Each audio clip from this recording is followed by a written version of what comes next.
Jam 69 song called If the Kids Are United. For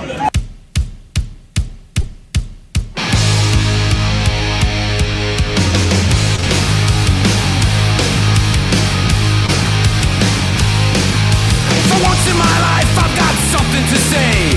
I wanna say it now, for now is today. Our love has been given, so why not enjoy? So let's all grab, and let's all enjoy.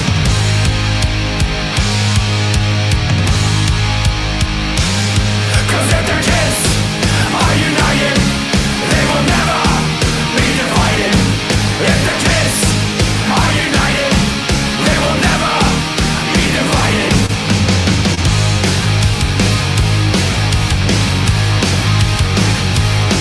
Just take a look around you, what do you see? Kids with feelings like you and me. Understand him, he'll understand you. For you are him and he is you.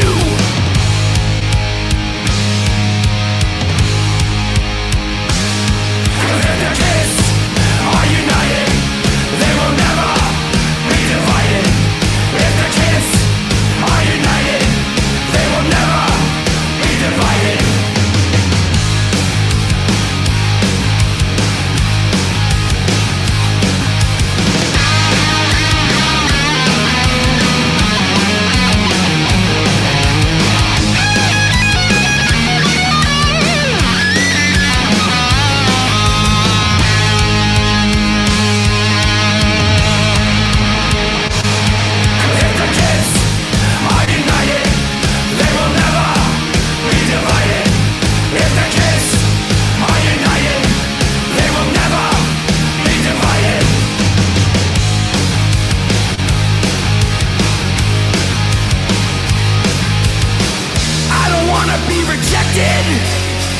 I don't wanna be denied.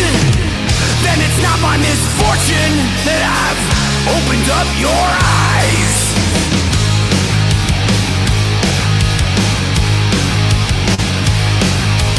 Freedom is given, speak how you feel. I have no freedom, how do you feel? They can lie to my face, but not to my heart. If we stand together, it will just be the start.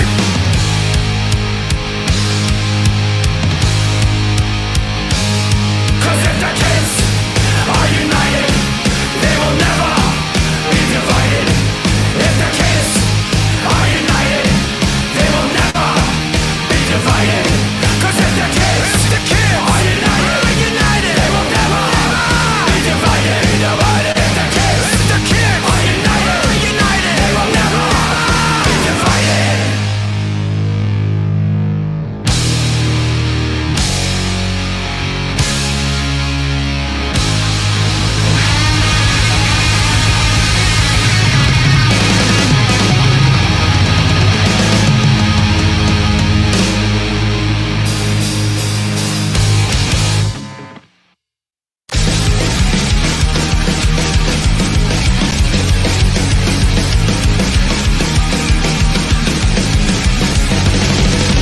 What have we become? United in hate. When did we become a divided state? Don't hate me because I'm not like you. Don't hate me, it's just a point of view. When did we become divided by hate? What have we done? Divided state. Don't hate me because I'm not like you.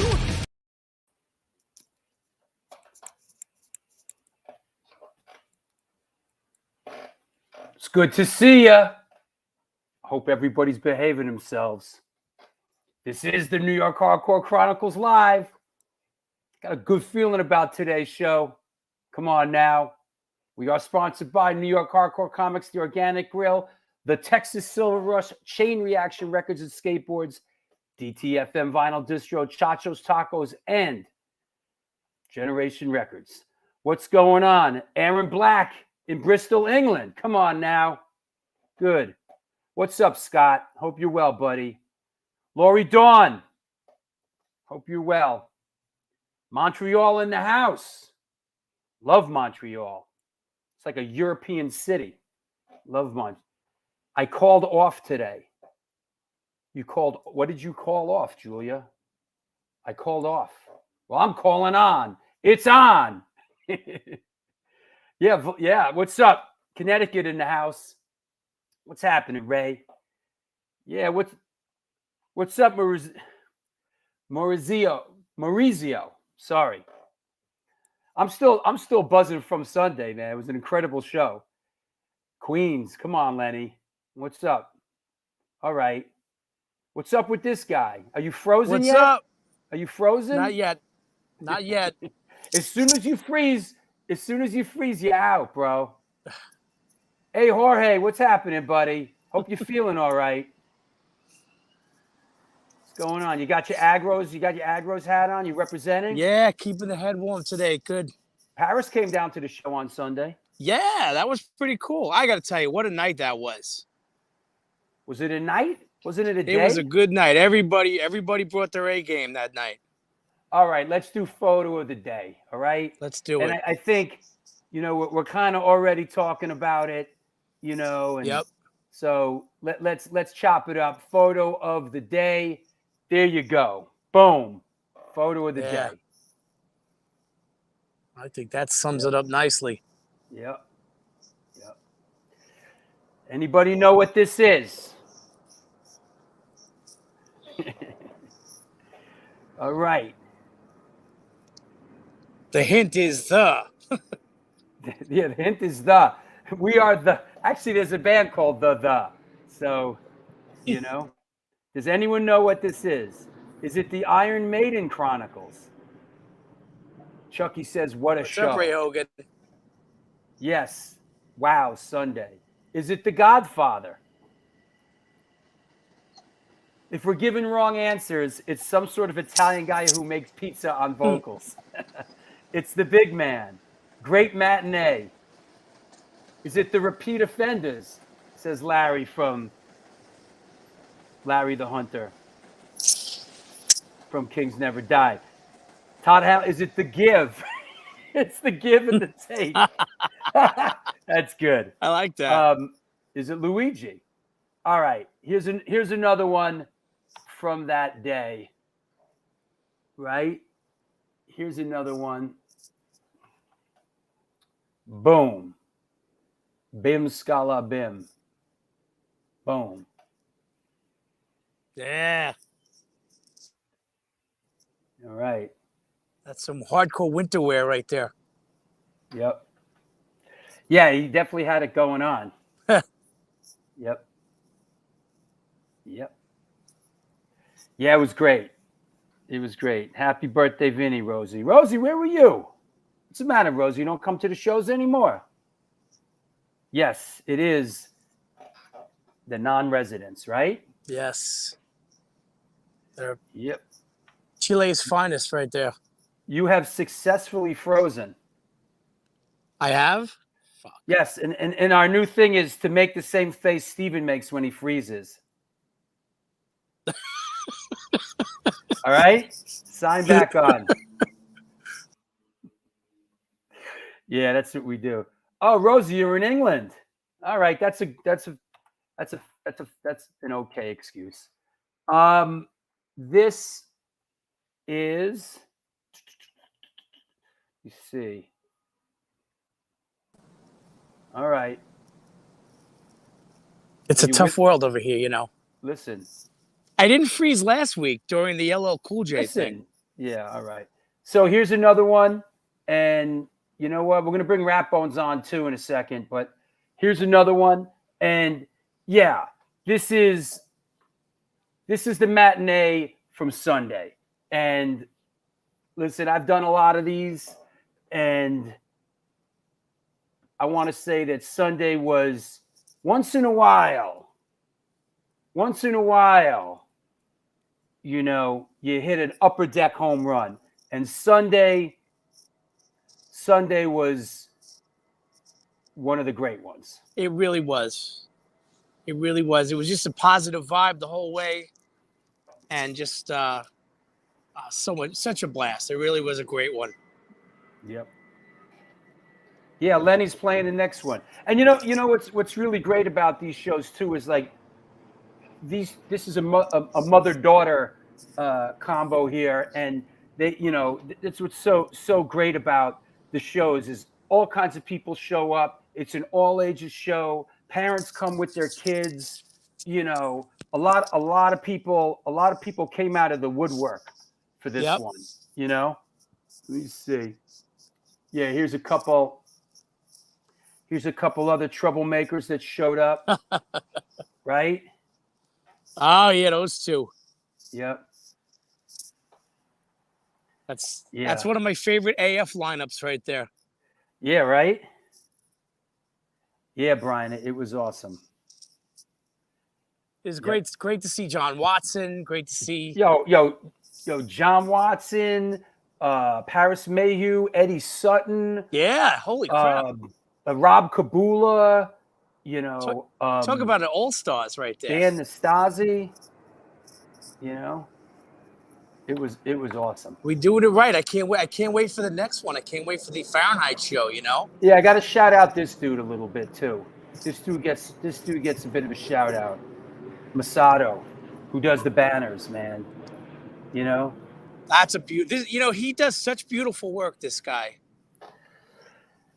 He just wants to be a part of it, man. And he definitely does these banners, and they are awesome. I love it really adds something. It really adds something to the to that whole bit.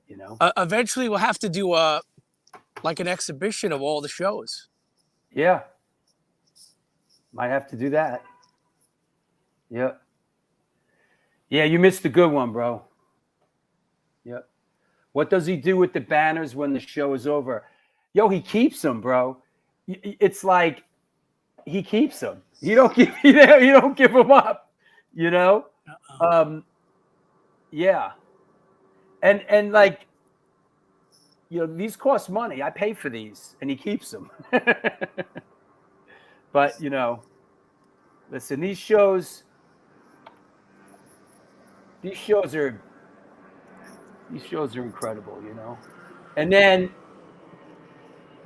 this whole thing, went down, which got a couple people's attention, right? So let me get where's Rat Bones? Hey, Rat Bones. Yo. What's up? What up, guys? How about that with Urban Waste, huh? I was pretty happy to see that, guys. Definitely. For everyone involved, Me too.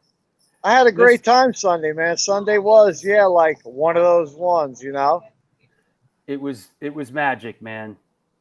Yeah. Oh, you heard? Yeah, it got heated, man, for sure. And it almost came to blows, but I will stand by, if you can't work it out at the Sunday hardcore all ages matinee, then you got nothing. Then then why bother? Through that. So it got heated. It almost came to blows, but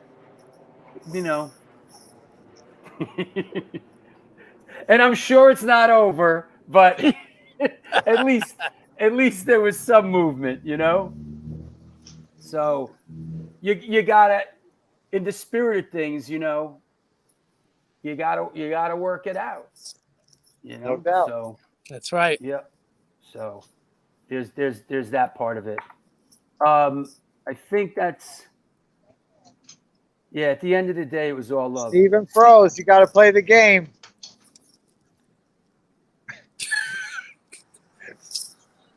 Yo, listen. Pull it over to me, because I'm out here freezing out in Bushwick, and I want to go through a little rundown where I'm at. Yeah, wait. I'm out in Bushwick. Hold on. Rat Bones! You got one Rat Bones.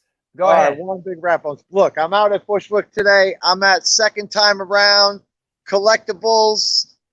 And let's head on inside real quick. It's freezing out here today. Check out this door, man. The door alone, right? But they're pretty cool store, man. They're out in Bushwick, 300 Knickerbocker, out in Bushwick, Brooklyn. And, they're OG dudes. See the Rat Inc. back there? But they got some killer flyers as wallpaper. Oh, I was at that show. Yeah. Wait, hold on. That Bad Brains Negative Effects show? Yeah, right there on the corner. This one. Yeah, I was at that show, bro. Yeah. Bad Yeah, they Brains. got I some got OG. Yep. Look, they got some pretty OG flyers, man. Yeah, that's some cool You know, shit. you don't see that stuff a lot. The old AF, Yep. Misfits, Yep. Nausea. That Warzone Underdog flyer, sick, right? Here's So something. yeah, we Yo, got. here's something crazy. Hold on. Here's something in my archive. This is a contact sheet from Phil and Flash from that Bad Brains Gangrene show. This is from the Boston hardcore film I directed. Pretty sick. Pretty sick. I got all those pictures, man. There's some sick Yeah, ones yo, in they there. got this giant rat ink in here, man. That thing's pretty sick.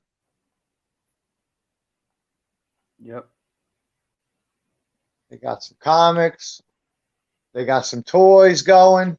I mean, this is like a honey hole for me. I come over here and they have like some eclectic stuff that the other places don't have, you know, stuff I get into. And one of the owners is actually a really sick artist. He does these crazy, it's like some crazy guitar he did. Biz. So he sells his art, but he's got all kinds. Check out the Stanley Kubrick poster. That's Pat, nice. one of the owners. Say hi, Pat, everyone. Is that Pat who didn't want to be on camera? No, Pat don't mind. Biz doesn't really want to be on camera, but he's got a lot of sick shit in here. Is that the place where you did the thing in their backyard once? I have done. I've done pop-ups here, and it turns out pretty good. I invited a couple other dealers, and everybody gets down and sells out, and they have a huge space in the backyard. But he's got, you know, Christmas is coming. If you're into collectibles, all right, not mad at you, man. Yeah, Bushwick Transformers, crazy Transformers guy over here. So a lot of stuff in here is cool. So, and I'm going to be coming in here too. They're going to get me a display case in here, and I'm just going to have like real high end stuff, my own collection out of here. Didn't you sell all your shit outside the matinee the other day? I did really well. I really want to thank everyone who buys stuff off me at those things, man. It really makes me feel good and appreciated. I really appreciate you, you know. You know, holidays are coming. It helps, if you appreciate me, don't give me a hard friggin' time, bro. Oh, I'm trying, man. Yo, check out these cool Thundercats they got, though. Thundercats, bro. I just want to show the toys off. All right, come on. We got a guest standing by. Yo, I love our guest today. Me and Michael have hung out back in when he was in Murphy's Law. So, yeah, looking forward to the show today, everyone. Happy holidays coming up, and we'll see you around, you know? Ragbone! Ragbone! Ragbone! Ragbone! Ragbone! Ragbone! There he is, the one, the only. The one, the only. Huge pain in my ass. But it's all part of the mosaic of New York hardcore. So, yep. Yes, I did. Yeah, I did get the shirt back. I gave him the hold. It was a take shirt. I have it. It's not often I get a shirt that I like that I want to wear. Anyway, you know what this is. You know why we're here. This is the New York Hardcore Chronicles Live. We are sponsored by New York Hardcore Comics, the Texas Silver Rush, Chain Reaction Records and Skateboards, DTFM Vinyl Distro, Chacho's Tacos, Generation Records, and come on now, Vlad who came down to the show on Sunday. Not only did they supply really good food for the bands, but Vlad came down. Vlad hung out. Vlad saw some bands play. Organic Grill is a vegan restaurant located in East Village, New York City at 123 First Avenue, featured in New York Magazine, New York Times, and the infamous, much-loved Veg News. Their dishes have won numerous awards, including Best Goddamn Veggie Burger. They make their own cheeses, sausages, and burger patties, and every dish on the menu can be made gluten-free for all you gluten-free motherfuckers. This year, they're celebrating their 21st anniversary. really should be the 22nd anniversary, being I've been reading this copy for about a year now. And they're all about having a great time while enjoying amazing clean food. They've now fully reopened for business and look forward to seeing you. Get in touch with them. Order some great food at www.theorganicgrill.com. Come on now, New York Hardcore Comics opened in 2013, selling comic books, punk rock, and hardcore memorabilia, toys, statues, skateboard decks, vinyl, and all things. We love helping bands push their demos and new tracks, so please stop by and drop off your new music, even if you suck. We have in-store events like Magic the Gathering and Warhammer tournaments, plus meet and greets with bands and some live performances. Open 7 days a week and shipping worldwide. Find us online through Instagram, Facebook, Twitter, and eBay. Located at 117 Main Street in lovely Dobbs Ferry, New York. www.newyorkhardcorecomics.com. That said, let's clear the deck. What the heck? Let's get our guest on here. Let's do what we do. Let's do what we love doing. Here we go. Today's guest is an American drummer hailing from the city of brotherly love, Philadelphia, Pennsylvania. He's known for his work with Fur, Lungs, Skinner Box, King Django, Playdate, Midnight Fire, Serpentines, Murphy's Law, for 15 years bouncing souls, and currently Joan, Jett, and the Blackhearts, who are poised to go out with Motley Crue, Def Leppard, and Poison on a big stadium tour this summer. Please welcome, coming at us from lovely Delray Beach in the Sunshine State of Florida, Mr. Michael McDermott. Hey, bro. What's up, brother? How are you? I'm good. How are you? Good, good. Thank you for having me, man. I'm stoked. I love the show, and I'll tell you, it's so much better being like in the virtual green room, listening to you guys, and even just watching the show and reading the comments, dude. Oh my god! Did you see the comment about Rappos? He's our Eddie Haskell. Yeah. I love that, dude. Yeah. Rappos he's definitely a hardcore. He's a New York hardcore institution. Hey, let's go where the horse leads us. Todd Hamilton of Warzone. Dude. And for a few shows he played in Warzone. What up, Mike? Yeah, dude. I saw Hamilton came in with the give. Oh, yeah. He had the give comment on what is this. So Hamilton, man, big up to you, brother. Basie, man. Yo, is that right? Did you play in Warzone for a couple shows? I did. It's funny, man. In true New York form. We were at a show. I was at a Murphy's. I was playing with Murphy's. We were at a show somewhere in Midtown. And Ray didn't even ask me. Ray asked Jimmy. Like he wasn't like, hey man, I got some shows. Would you want to do some shows? Like he like two godfathers. Me and Jimmy was, and I could hear my name, but like you don't fucking approach. You know, you come when you call. And then he was like, hey, Jimmy called me over. He's like, hey, Mikey, you're going to play for Ray. Ray's got a couple shows he needs you for. And I was like, all right. Actually, you were like prostituted out, bro. Actually, he was like, hey, Mikey, listen. Yo, Ray's got a couple of shows. So, but yeah, dude, I loved it. I mean, how do you say no to how, I mean, that they would, you know, that. That's so yeah, I love those couple times, man. But yeah, Toddy, man, bass player, that's Jay, funny. Guitar. Yeah, so it was a good time. We had, yeah. Wow. So I played the Super Bowl of hardcore with them. Is that right? At the Grand, which is actually the old Cat Club. No, I don't think that was the Super Bowl. Why do I think that was called the Stanley Cup of hardcore?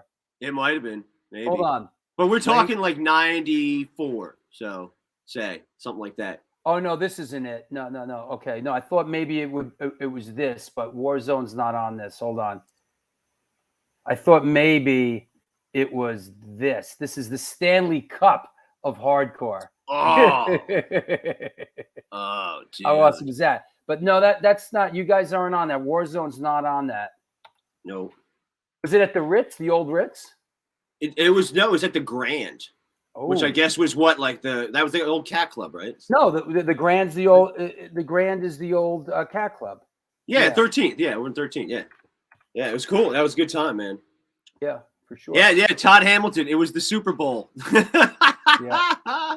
Oh, it was the very first Super Bowl. Jay of hardcore. Kilroy coming in. My boy It Jay was Kilroy. the Super Bowl, he says. Yes. Okay. See? Well, if it was the Super Bowl, then Spiky coming in. hold on. This is number 3. Couldn't have been this. Look at this one. Get a load of this melee here. This is Super Bowl of Hardcore 3. No, dude. No? Ooh, what a lineup. Yeah. Dude, what I'll tell you what though, dude. One of my first shows ever, I was playing for this band called the Bone Shakers. Uh-huh. Right around in Philly, outside of Philly, and we opened up our first show was at Club Unisound in Reading, and we opened up for Judge the Iceman and Sick of It All. Wow. So when I see stuff like that, it just instantly brings me back to shit like that. I'm just like, oh, I mean, just good old classic. You don't get shows like that. I mean, you guys get them. I mean, it's good. I miss shows like that. You know, I miss So stacked lineup shows. So how did you come up? Where did you grow up? Did you grow up in a musical household? I did. My mother was the choir director and the pianist. Wow. And so she was my musical force. One of the dumbest things I never did was say, "Hey mom, could you teach me how to play piano?" Which is really the first percussion instrument.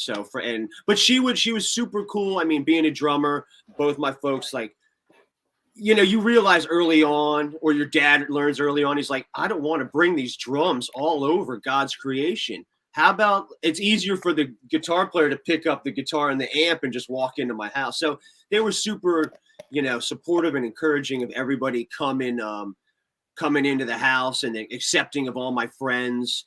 Even when like you had friends who were like carrying the bass and there was like, what's in the bass case? Well, there's beer in the bass case, mom. That's why he's carrying the bass. There's beer in the case itself. But no, she was super supportive. That. Why drums? Why did you gravitate to drums? I had started hitting stuff from the earliest of ages. There was a music store right near our house that we'd eat. There's a pizza place and we'd eat. And as soon as we got done, you know, your folks want to have a cup of coffee afterwards, after dinner. So the kids, we would run next door to A to Z Music. But that was just my thing. And so they were like, well, here, get some sticks and a practice pad. Did that whole thing and then I started creating shit off of buckets. And just anything I could, you know, little tin cans, like little 5 can. And this was in Philadelphia proper? No, outside of Philly, closer. So for me, like my hardcore, like my CBGBs was City Gardens. Yes, of course. So like Trenton. So, but I was on the other side in like Yardley, Morrisville, PA, like New Hope, that whole area. But I would go to Philly, but I mean, Philly wasn't as cool to me as going to New York. So as a kid, I just always went to New York. I didn't really start going out in Philly until I moved to Philly. Here's like a City Gardens. I think this is around that era. And this is like what was going on at City Gardens. Social Distortion. Oh, dude. I mean, I saw everybody. Big Audio Dynamite. Man, I would love to have seen Big Audio Dynamite at City Gardens, man. I mean, dude. I mean, you could see it. I saw Motorhead. I saw the Ramones. I saw Sam Kinison. I saw Sam at City Gardens. Like that shit was, man. I mean, that. So like the diversity of City Gardens was insane. Yeah. I mean, you could see anything on any given day. But Sundays were like classic, stacked, like hard and punk core nights. And it was just, it was the best. I mean, you know, you'd pregame with your friends and go over. And it was just, I mean, heading into the depths of Trenton, New Jersey, you know, as a youth was, you know, ominous. Cro-Mags at City Gardens. Oh, dude. There you go. I never went to City Gardens. Oh, really? I was like a city dude. I lived in Manhattan. Yeah, He was like, "Where am I going? To the Anthrax? To City Gardens?" I'm like, "I live in Manhattan." Yep. Club Anthrax. Played Club Anthrax. Yep. Yeah, but Manhattan. Yeah. I go to No. CBGB's. I go to A7. You know. Dude, yeah, there was for you when that's why that's why I instantly just moved. I moved to the city like 90, 91. And because there you could go anywhere.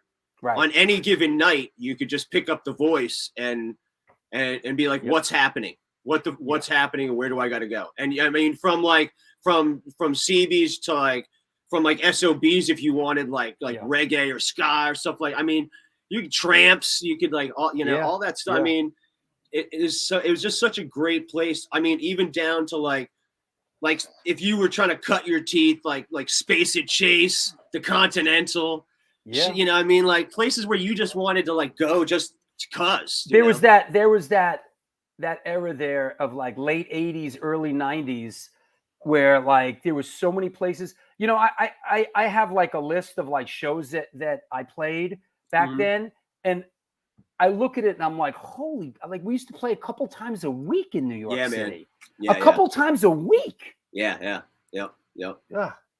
Yeah. It was cool. I loved it. Yeah. I mean, that's why it's the best city in the world. So at one point, did you decide I'm moving up to New York City? Is that how? I mean, because I just kept. There wasn't anything, and again, I wasn't really going to Philly, and it was just that gradual progression to Right. I was going to New York anyway to do stuff, and then it was I just picked up the voice. I mean, that's how you found stuff back then. You didn't really I mean, you knew people from going to shows. But I never really, so I just picked up the voice. I found a band, and went up and auditioned for the band. The band was cool. And the band was in New York? Yeah. So you picked up the voice, band looking for a drummer, and you came up to New York and you auditioned. Yep. And I got and when I got in the band, they were then it was okay, I knew that I was going to move anyway, so I just sort of instantly moved. And the first place I moved was 14th Street between First and A. Oh man. Yeah. So and I lived there, and you figured out really, you figured out what to do. That was a dope block too. They used to sell dope on that block. Dude, it was. I mean, there was from anything. Not that I did any of it back then.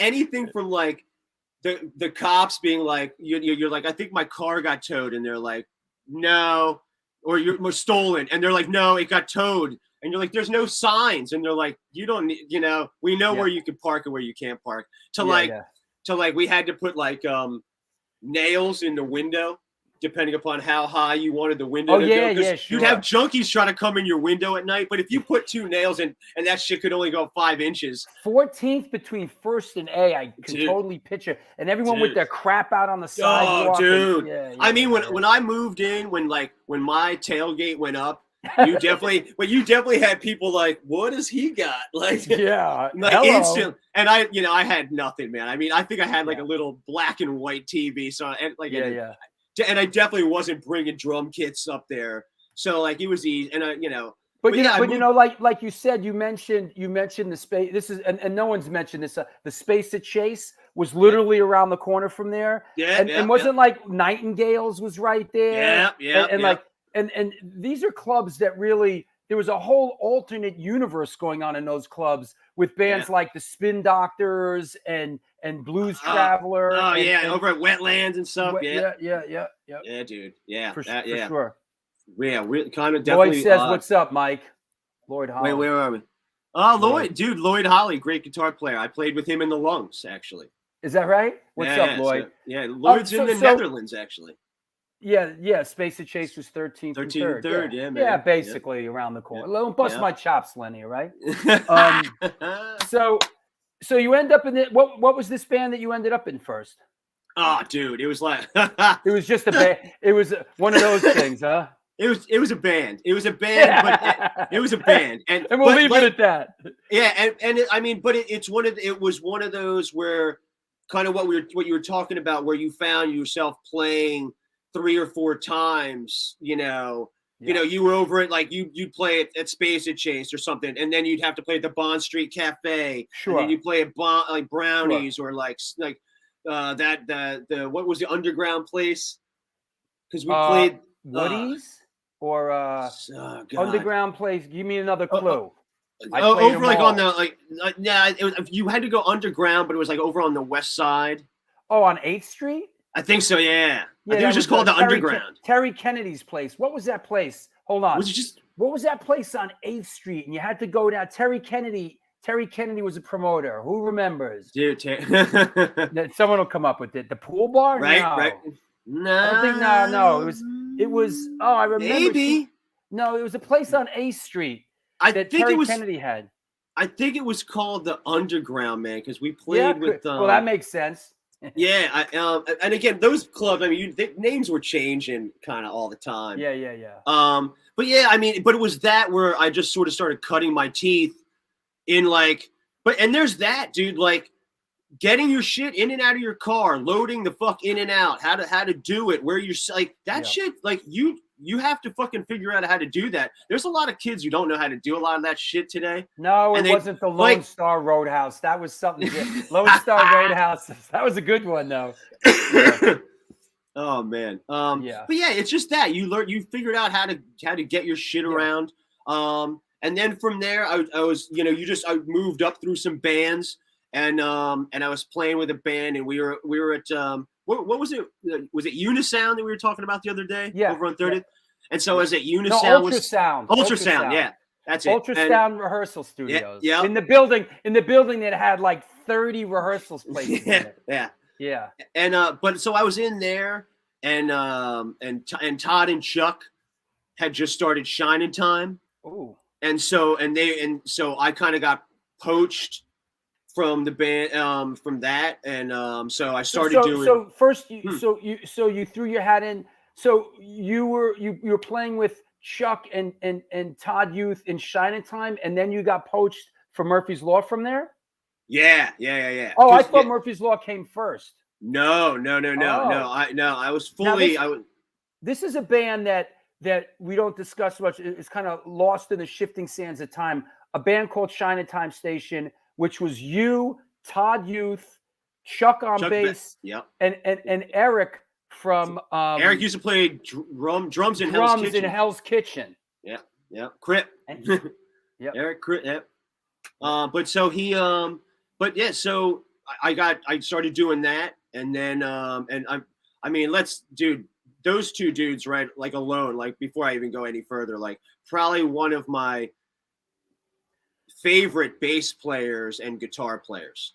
I mean, I'll tell you, and Todd Youth, man, I mean, when you talk about like sound, I mean, like that kid had it in his hands. Yep. Like he could pick up anything, and you would be like, that's Todd Youth. I mean, like really, and I'll tell you what, to this day, man, I have like a box of like cassette tapes that I could pull out at any tape and just listen to him and well up and be like, I mean, cause just so good. So I wore my Todd Youth shirt in to commemorate. You know, I knew he was gonna come up today. Yeah, dude. That kid, man. Is this you playing in Shining Time, or is this a little bit later in Murphy's? That I'll tell you, that's the same era. That's right around the same thing, man. I mean, but that right there, that's a Murphy's Law show. Okay. Yeah, that's my big beak in my ponytail at a Murphy's Law show. You know, now that you sent me these pictures and I see you with the ponytail, now I feel like, oh yeah, I remember this guy from back then. Yeah. I was just the quiet kid who came in, and it was like the reason why, I mean, like you could either be a hardcore drummer or like a metal drummer. Mm-hmm. And like, I didn't really like the whole double bass metal thing. And hardcore, just that beat, the New York, like that shit came to me, and hey, Ray Rodriguez, right there. But it just, you know, I mean, when certain music hits you and you're just like that's, I feel that. And so that like playing punk and hardcore stuff, man, just was it's not only something that that came easy to me, but it's something that I wanted to then master. I mean, then, you know, you start seeing people like, I mean, some of my idols, you have like Mackie, you got Pokey, and these are, you know, in my brain, like I want to be Mikey. I want to be Mikey, Pokey, and you know what I mean? So like you want to be in that talk about people. I mean, those, and like Pokey and Mackie, I mean, like holy shit and a half, like pardon my French.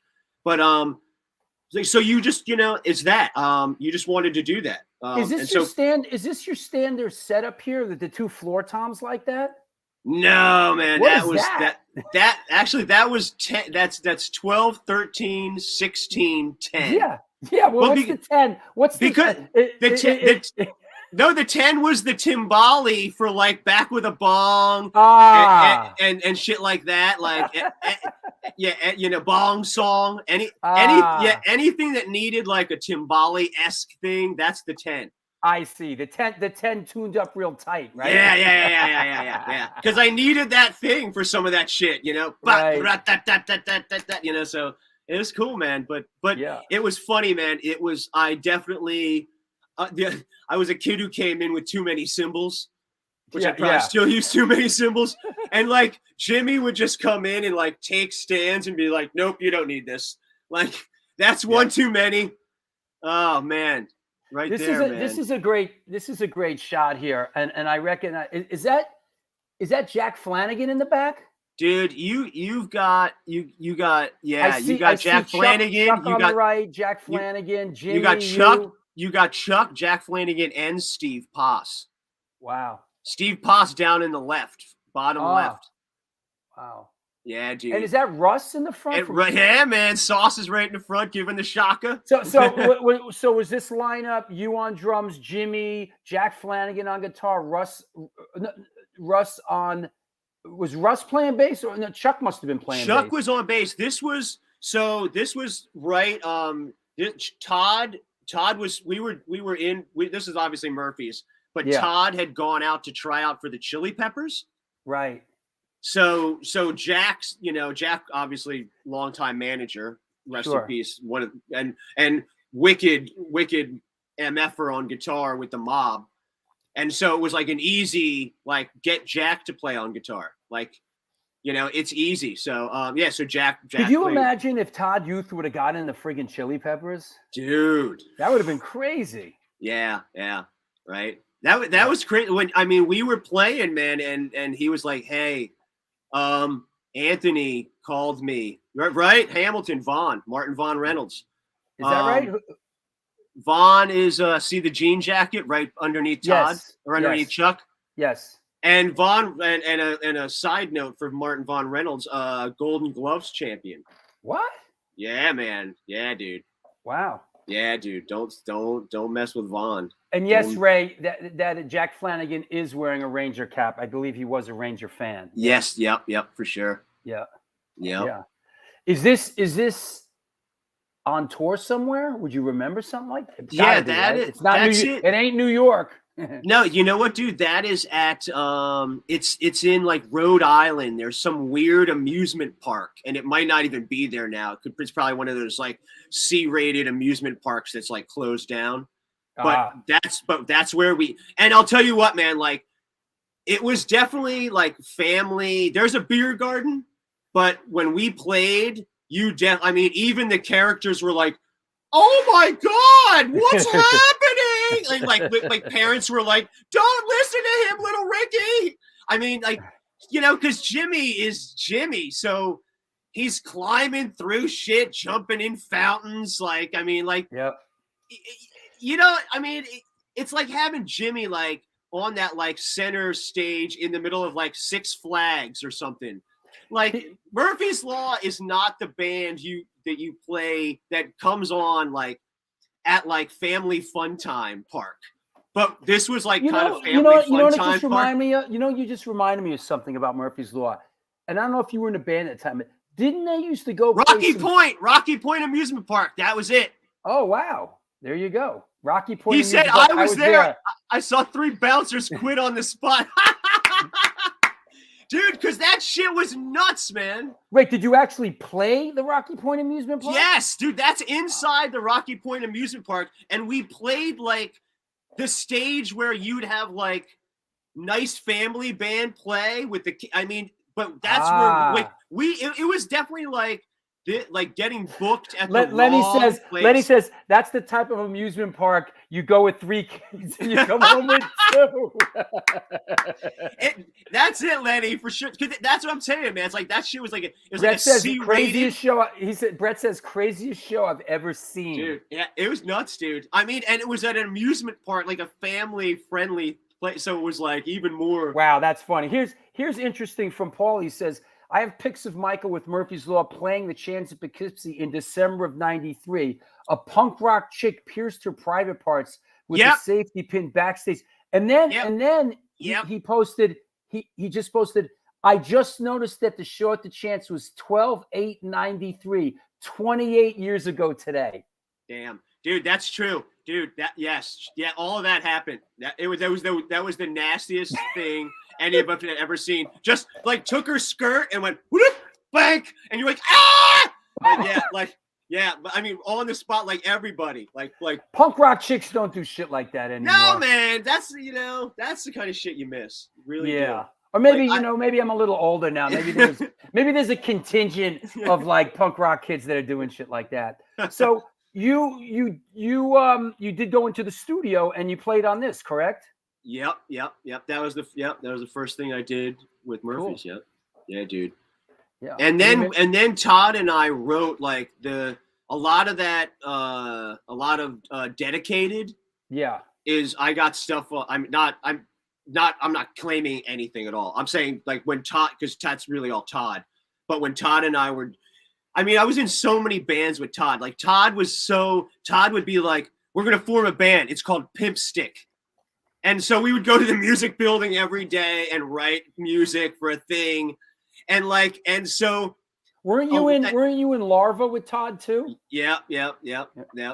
But Pimp Stick, so a lot of that Dedicated stuff was dude, I swear to God, a lot of that Dedicated stuff was stuff that Todd was like, there's like riffs of Pimp Stick. And like so when I heard Dedicated, because again, I'm still a Murphy's Law fan, and like Jimmy, like yourself, dude, like they don't have frontmen like Jimmy, they don't have frontmen like you anymore.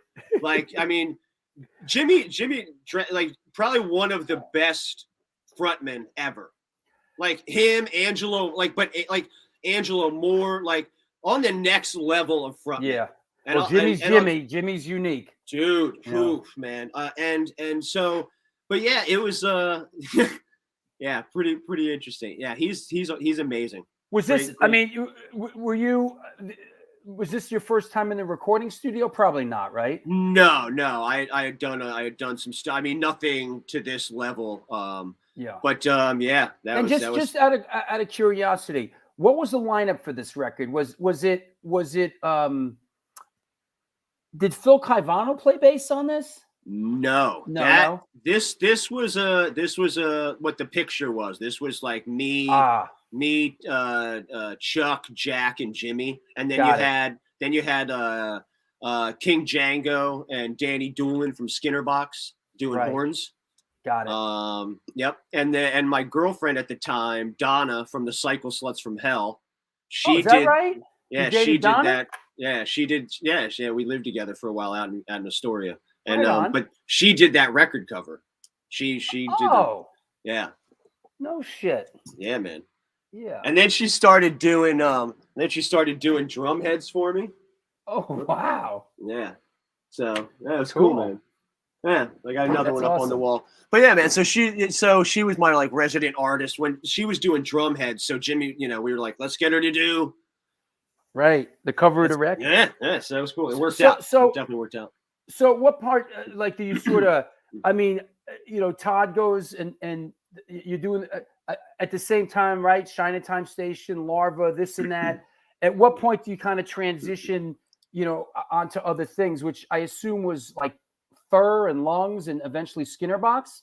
Well, Fur was that was when when Phil came on and started playing bass in Murphy's. Right. Phil's girlfriend Holly, That Right. that was who was it? She was Fur. Right. So when Phil needed, he was like, "Hey, you're gonna play drums." And, Boy, and you would. dude, but I was that kid who just I Yeah. was so hungry to play That's awesome. and just do That's anything. awesome. And I'll tell you what, man, Holly, we came in to like rehearse, and she was like, "This is 86. You'll play it at 86." Do do do do. And I was like, "Okay." And like next song, this is 89. Studio, same way. Knew exactly. Went to the Magic Shop. That's great. Oh yeah, I and- remember the Magic Shop. Yeah, That's cool. rad place. Yeah. And laid it. It was just so that was a great experience. But yeah, that's how I got. That was another where like you're doing this, you're gonna stay at my house and you're gonna do this. And but Phil Caivano, man, great, not only a great bass player, but one of the greatest dudes, nicest guys in the world. Great Yeah, dude. he's a great guy, and I've been friends with him a while. He was on the show.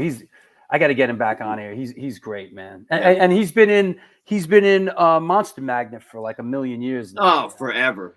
But He's yeah, part so of that. He's part of that Red Band crew. oh, for real.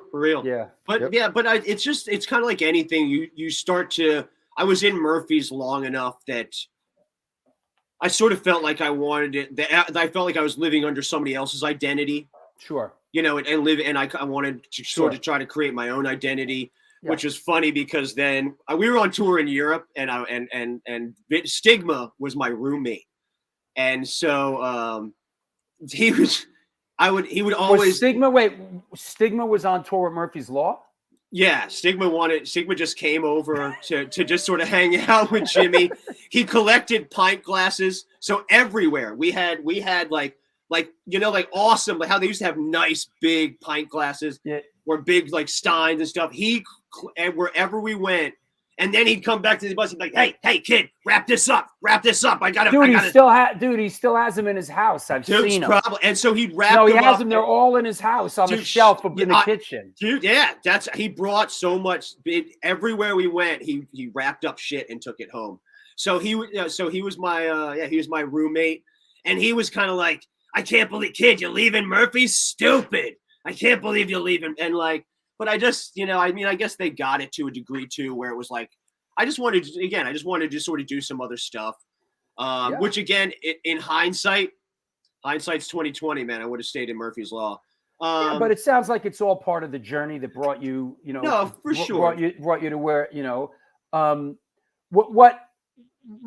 what happened there for those couple years? Fur, Lungs, and then Skinner Box, right?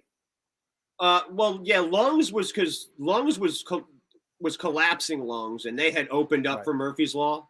Right. So that's kind of how I made that thing. You know how you make friendships on the road, other bands. And so when they needed a dude, that was my first Florida foray, or into Florida is the collapsing Lungs. That was like 95, late 94. I came down to do a show in Fort Lauderdale.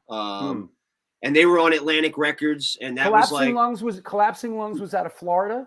Yeah, Fort Lauderdale. Okay. And that was actually around the whole like Marilyn Manson, like they were coming up, and so they were like sort of playing shows together, doing odd things, and then Manson just sort of like took off and did some other shit, and just became Marilyn Manson. And so, but yeah, that's that. Once the Lungs collapsed and became Lungs, and once that sort of petered out, we did a record on Pavement Zoo. And like did a bunch of touring, did some like House of Pain and like the Roots, did some stuff like that. So, and I love hip hop. I know you love hip hop, but so it's that was fun. But yeah, that once that all collapsed completely, then I moved back to New York City and started doing like any ska and reggae out in New York City. So there was like a point where like there was like every Sunday at the Wetlands, because they used to have like that reggae night. I was like playing with somebody. I was like playing with Skinner Box or the Buford Sullivan Quintet or somebody, like filling in for somebody. Wow. Stubborn All Stars. So just anything.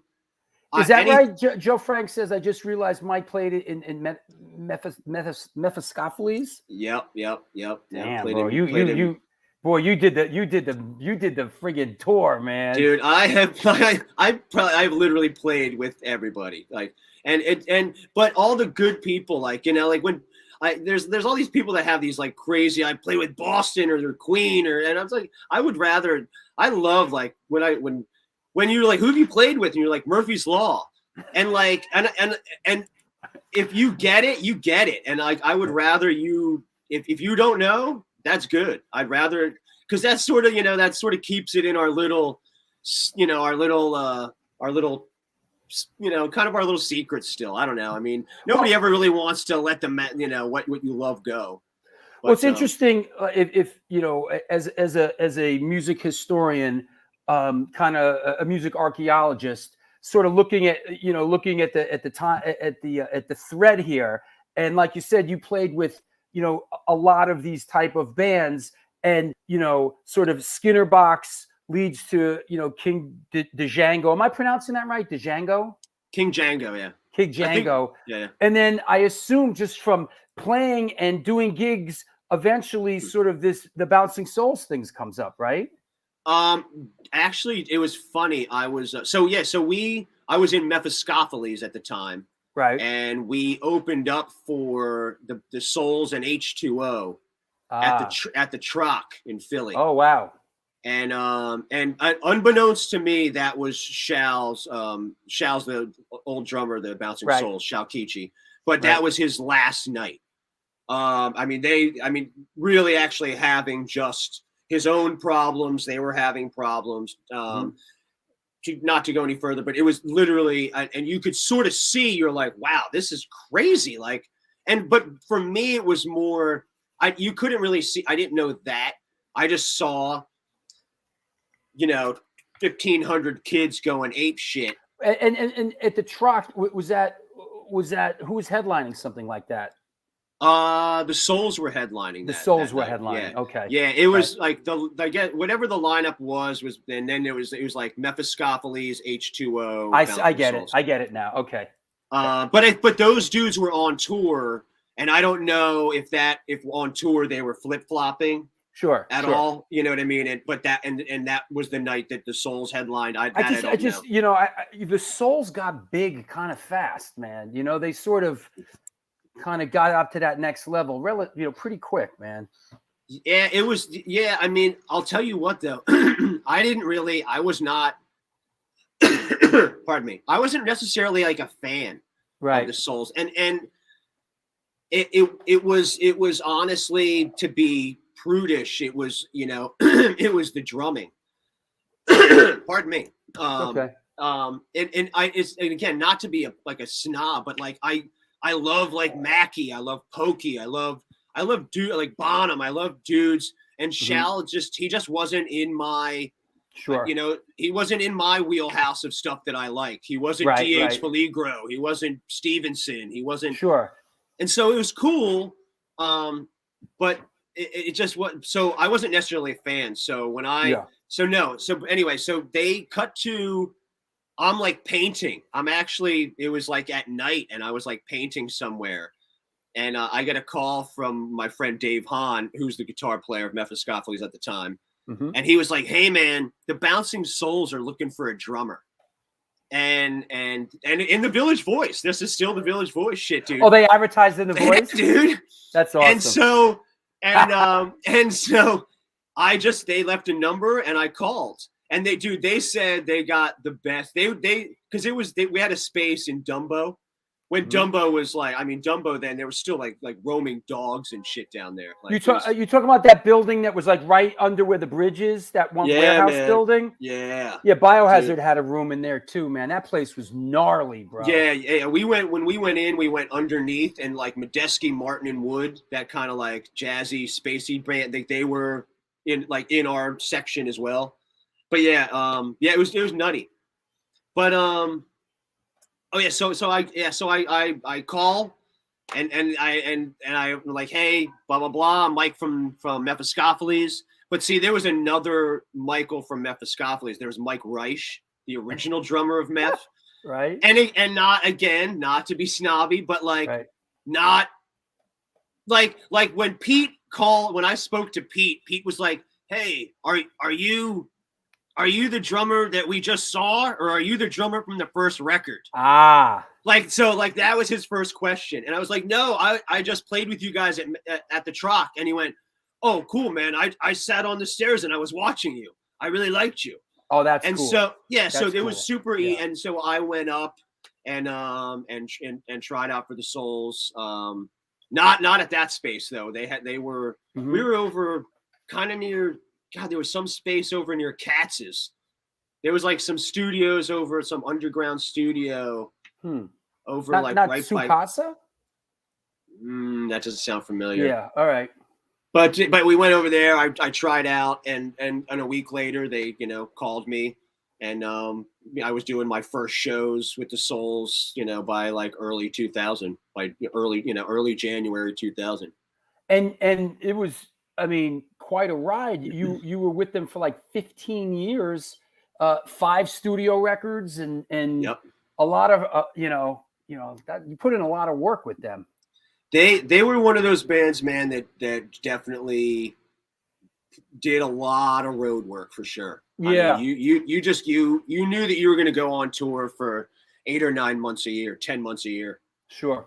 And I mean, but again, you want that, like as a young man, yeah, let's go. Very true, Drew. Very true. As a young Very man, true. the Very road true. is awesome. Yeah, it's true. I mean, it's still awesome, but it just takes its toll a little bit more now. Roy Ramon says, yeah, the difference in drumming between Hopeless Romantic and How I Spent My Summer Vacation was immediately evident once that song kicks in. Yeah. Oh, thank you, Ray. Cheers, man. It was I'll tell you what, man. That was it was the same like Brooks Wackerman from Bad Religion. Wow, he's a monster, man. Dude, the same thing. Like he got in Bad Religion kind of when I got into Souls. And so both of us, like his first record, I mean, Bad Religion was great. I mean, and excuse me, but I'm connecting the dots here. You guys did like Warped tours together and everything, right? Dude, yeah. I mean, I was on Warped Tour every other year for 10 years, Yeah. Because you skipped a year, you know what I mean? If you were doing every year, and so yeah. I'm a fan of his brother. His brother played with Zappa. Yeah. Yeah. Oh, dude, Chad, man. Hell yeah, dude. Yeah. Yep. I mean, that whole Wackerman family is just wicked. So yeah, Brooks. Yeah, Chico in Boston. Brooks is nasty. Chico. Brooks nasty. Wackerman is in Avenged Sevenfold now, right? Yep. Yo. Yep. Yeah. You got to be. That's serious, man. Yeah, dude. For real. Like to keep pace with that. Yeah. No, that's some like netherworld drumming that like they're not. I mean, not many of us. I could play to his stuff, but I could. There's a difference in playing along and actually copying his stuff. You know what I mean? And I there's probably very few of us who could cop his stuff. I mean, he went from Bad Religion to Avenged Sevenfold. Yeah, man. That's rad. Yeah, dude. Yeah. Wicked dude. Wicked band. But yeah, had the Souls, man. I mean, still some of my favorite dudes in the world. I got to go back probably maybe like 2019, and I sat in with them at the Neshaminy Brewery in Neshaminy, Pennsylvania, and that was rad. Good time. That was actually when 2006. Speaking of 2006 Warped Tour, that's when I met Joan Jett. The Joan Jett and the Blackhearts were on, and we were on. And Joan was on the Warped Tour. Yeah, man. Yeah. the entire summer. Didn't you come back in 2005 and sit in for some Murphy's Law shows too? 2015, like not that 2000. long. I did a. There's a couple. I sat like he came to the Troc. And I came up and did a song, but 2015 he had like a New Year's Eve show out in Brooklyn. God, what was that bar that was a Trash Bar that got shut down? Yes, a couple years ago. We did Trash Bar in that New Year's 2015, and then good time. That's I mean, like that. It's such like to that I gotta say, like it. Coming back now as an older man and playing a Murphy's Law show, like it was. I mean, I felt like I feel like I'm in probably maybe better shape than I was then, even as a young man, just because I'm smarter. You know what I mean? I agree with that. I know how to use I know how to use my energy a little bit more focused. Sparingly. Yeah. Yeah. You figure out how, I where can turn to it do on stuff. when it counts now, you know? Yeah. Yeah. Let me turn it up a little. Let me keep it a good 6.5, 7.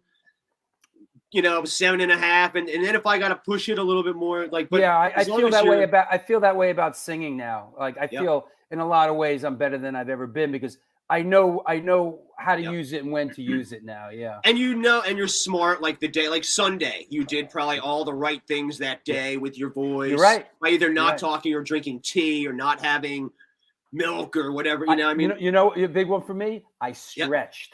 Yeah, dude. That I'll tell you what. That's my when kids ask me what I'm like, start early. Start stretching.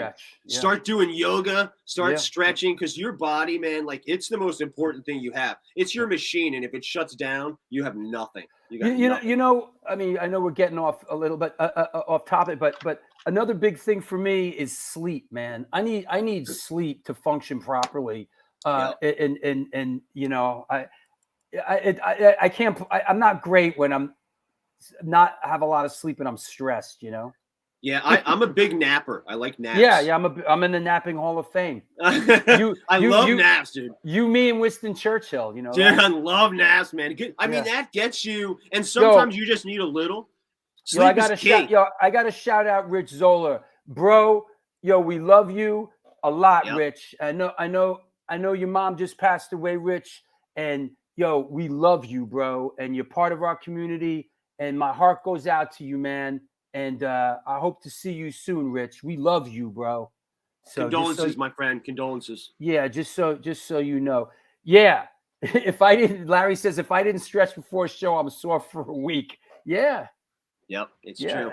Absolutely. It's true. Is that right? JFK nap too. Winston Churchill, they talk about, was a great napper. Like during like the whole World War II thing, he would be like, I need to take a nap. And he'd go take a nap because he would just keep going around the clock, Yeah. But I mean, sometimes you need like that. There's just that like 7 minutes, 15 minutes. Yeah. I mean, if it's raining and all crappy out, man, I want to settle in for a nice hour and a half. I want to get under the covers. But man, that hot 7 minutes, man, or 15 minutes. I mean, I'll nap like after dinner, like even before a show, like show days. I'll eat and then I'll do a little stretching and walk, but I'll take a nap. I want to take a nap. We'll get into some of the routine. Let me take a break and shout out some sponsors. Yeah, and we'll come back and we will continue. You got a couple minutes if you want to go to the bathroom or anything. All right. Cool. See you in a few. All right. Well, there you have it. It's the New York Hardcore Chronicles Live. And our guest today is Michael McDermott from Joan, Jett, and the Blackhearts, formerly Bouncing Souls, Murphy's Law, and many, many others. We are sponsored by New York Hardcore Comics, The Organic Grill, the Texas Silver Rush, DTFM Vinyl Distro, Chacho's Tacos, Generation Records, and Chain Reaction Records and Skateboards, located in Lakewood, Colorado, is the Rocky Mountain headquarters for all things punk, hardcore, and metal. Established in 2014, they have the largest selection of CDs, shirts, stickers, patches, and accessories between Chicago and Los Angeles. Goddamn electric. From the pit to the ditch, they got your back. Get in touch with them at www.chainreactionrecords.com. Come on now, DTFM Vinyl Distro is a record store that specializes in underground music, not to be confused with above ground music, punk, ska, hardcore metal, and more. Located in the heart of Fargo, North Dakota's industrial district, shop in person or online at www.dtfmvinyldistro.com, where the motto is death to false metal. Last but not least, come on now, the Texas Silver Rush is a jewelry design firm and boutique store located in the birthplace of the Texas country music scene in Fredericksburg, Texas. They specialize in working with musicians in all music genres to design and create unique one-off pieces, as well as to style them for stage, album covers, promo photos, and social media exposure. Their client list includes Rock and Roll Hall of Famers Greg Rollet, Ringo Starr, and of course, your favorite Agnostic Front. During this current never-ending pandemic, all information and online sales are being taken at their Facebook and Instagram page, and of course, www.thetexassilverrush.com. Want to mention the next 4 shows. Here we go. This is the next 4 shows. Coming up on Sunday, this is going to be a good one. It is the Boston, Not LA, 40th anniversary celebration with Bob Sensi from Jerry's Kids, Bob Farapples Hatfield from the FUs, Brian Betzger from Jerry's Kids, and Gangrene, and more. So a week from Sunday, December 19th, Kevin Seconds is on the show. Get your edge on. Kevin Seconds is coming on the show. Wednesday, December 22nd, Mike Bromberg, Bullshit Monthly, coming on.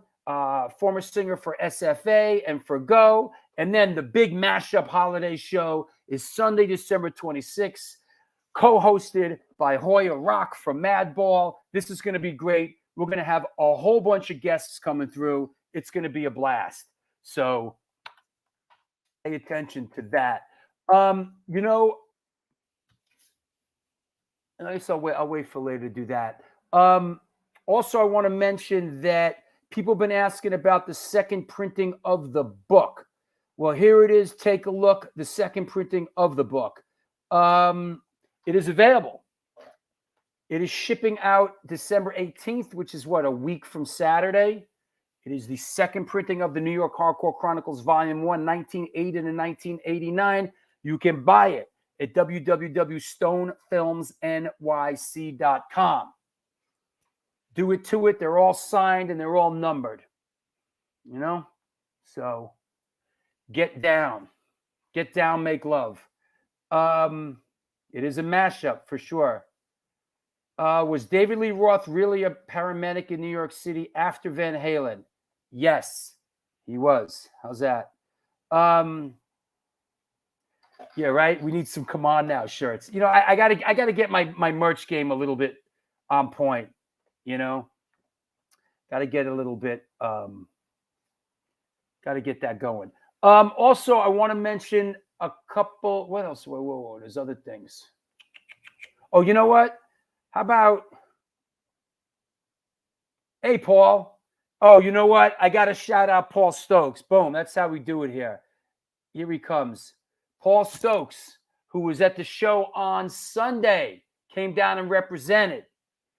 Paul plays in a band called Cropsy, and they are playing on Sunday, January 16th with Fahrenheit 451, 24/7 Spies, Cropsy, and Iconicide. This is the next all-ages free matinee that's going down at the Bowery Electric. If it's free, it's for me. You know? There you go. Richard Zola will be there. Good. Yep. So, yeah. Cropsy. Hard. Cropsy's going to rip it up in that room. Want to mention a couple of other shows. Some of these I haven't even announced yet. So here's a couple of others. Scissors. Real quick. We're doing the Charlie Benante Jaws show. Charlie is a incredible Jaws enthusiast. He actually owns that yellow barrel from the film. That's him in one of his prized possessions. Sunday, January 2nd, Charlie Benante. Sunday, January 9th, Jay Navarro from the Suicide Machines. We got to ask Michael McDermott about this. I bet he's played with them. Here's a new one. Wednesday, January 12th. This is a side trip show. Peter Leeds is coming on the show. You may ask, who is Peter Leeds? Peter Leeds managed Blondie in their heyday. He managed the Runaways, Roberta Flack and Judy Collins. He is an old school music manager. I'm excited about this. His son, of course, is Philip Leeds, one of my good friends, best man in my wedding. Also, Wednesday, January 19th, Gary G-Man Sullivan from the Cro-Mags, formerly B-52s, played with Bernie Worrell and Defunct. So there's lots of great shows coming up. Get your shoes and socks on, kids. It is right around the corner. Want to mention my Patreon page. And boy, am I blessed to have so many great people that support this show. Here is the Patreon page. Where is it? Hold on. Here you go. I want to shout out my new patrons, Andrew Bender, Johnny Rock, Sebastian Gorgon out in Long Island, Scott Soledar, Eben Denton Walker, and the latest, Marla Standing Owl. Thank you all for supporting the show. Thank you all for supporting me on Patreon. If you are on Patreon, you get the book for free. If it's free, it's for me. If you're watching the show and you're a patron and you don't have the book, send me a message. All you got to do is just pay for the shipping and include your address so I have it, and we'll send that out to you. And there he is. What's happening, AJ Bender? Thank you for being a patron and supporting the show. Can't wait for Jay. Super rad, laid back dude. Absolutely. Lot of big shows coming up. That said, yes, support the show. Let's bring our guests back on. Let me clear the deck. What the heck? Let us continue in our journey. Shout out to Marla Standing Owl. Yes, shout out to Marla Standing Owl. Hold on, let me get my Little Women in the Pit thing up there. There you go. Shouting out all the women in the pit who support this show. Thank you so much. Appreciate it. Let's bring McDermott back on. Hey, man. What's up, brother? How are you? So it's a real circus over here, bro. That's dude. I love this. This is so great. Again, I thank you so much, man. And let me say also, that Sham 69 song at the beginning of the top of the hour, dude. Woo! Thank you. Yo, man. That was Sunday, man. We did that on Sunday. And Matt Gray, man, what's up, dude? That's your boy. What's up, dude? God, drummy, getting that. Woo! We talked about this about Matt Gray, and Matt Gray is an incredible drummer, and a lot of times when I'm out there singing, I see people looking past me and watching Matt, and I think that a big part of it is Matt Gray is a drum teacher, and he plays drums all day long, every day. Yeah. And you see it. No, you can just even hear it. And you're connected, right? I mean, you're Donnie's your roadie is good friends with Matt. Is that right? I believe so. And Matt and I are social network connected. Yeah. He's a big fan of yours. He was like, he was. Likewise, man. I mean, I think when he was in Big Wig, they might have done some shows with the Souls. I think that's what he mentioned. Yeah. Big Wig, New Jersey, dude. Yeah, dude. So, it's that whole Jersey thing. Yeah, man. So wait, let me do this. Let me put this other Souls picture up as we sort of transition. 15. Pretty much 15 years in the Souls. Many records. Studio records, including How I Spent My Summer Vacation, Anchors Away, The Gold Record, Ghosts on the Boardwalk, and Comet, and a couple live ones. How did you transition out after 15 years? Like, what did that look like? I mean, we started like you see where they're kind of at now. I mean, they space out the shows. They're not huge, like big tours. Right. And once we started to do that, which was probably maybe like 2010. It was just sort of it just became, as a drummer, man. I mean, right. It just became I want to do more. Now with these guys like starting families and like to a degree, yeah. Jeez, yeah. Good God, how I mean, I had it, but see, when I got in the band, man, like, I wasn't really even in the band. I was in the band, but I was at a bar. I had just put my stuff down at Pete's house. We walked to a bar. We both got a pint. He was like, he was like, man, you're in the, this is great, man. This is going to be great. And we cheers. We took a sip. My phone rang. It was my wife, and she was like, "I'm going into labor." And I was like, "Pete, I gotta go." And he's like, "Okay, we'll go back and get your stuff." And I went home, and February 2nd, we had 2000. I had my daughter Suki, and nice. So I get the whole family thing. It was that, but it was almost even more just like it was time to start I mean, nobody really got pregnant back then. Like people just started having babies actually the last couple of years. But it was more just the transition of constantly touring, and I just sort of wanted to do a little bit more, and I started to just do that. I just started to do a couple of other things. I started to play with Rome from Sublime, and on his solo stuff, which was kind of like Joe Strummer meets Daft Punk. Which was cool. And then there came a point where they kind of like it. The Rome management people and the Sublime people were like, well, we want to kind of do this more full time. Where would you be? And the Souls. We're actually in Europe. We were never playing better. I felt probably the most comfortable that I've ever played with those guys. And it just felt like it was the time to sort of say goodbye to that chapter of my life.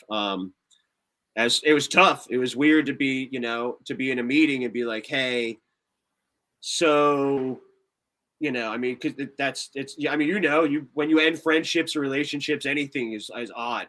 But I mean, we've stayed friends. There was never any fighting, animosity. We hate you. I hate you.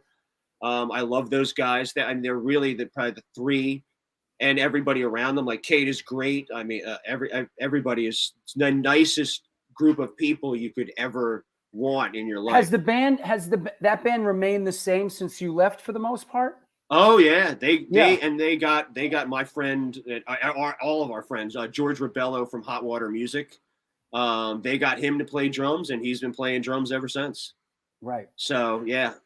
So that said, how did you get involved with this person?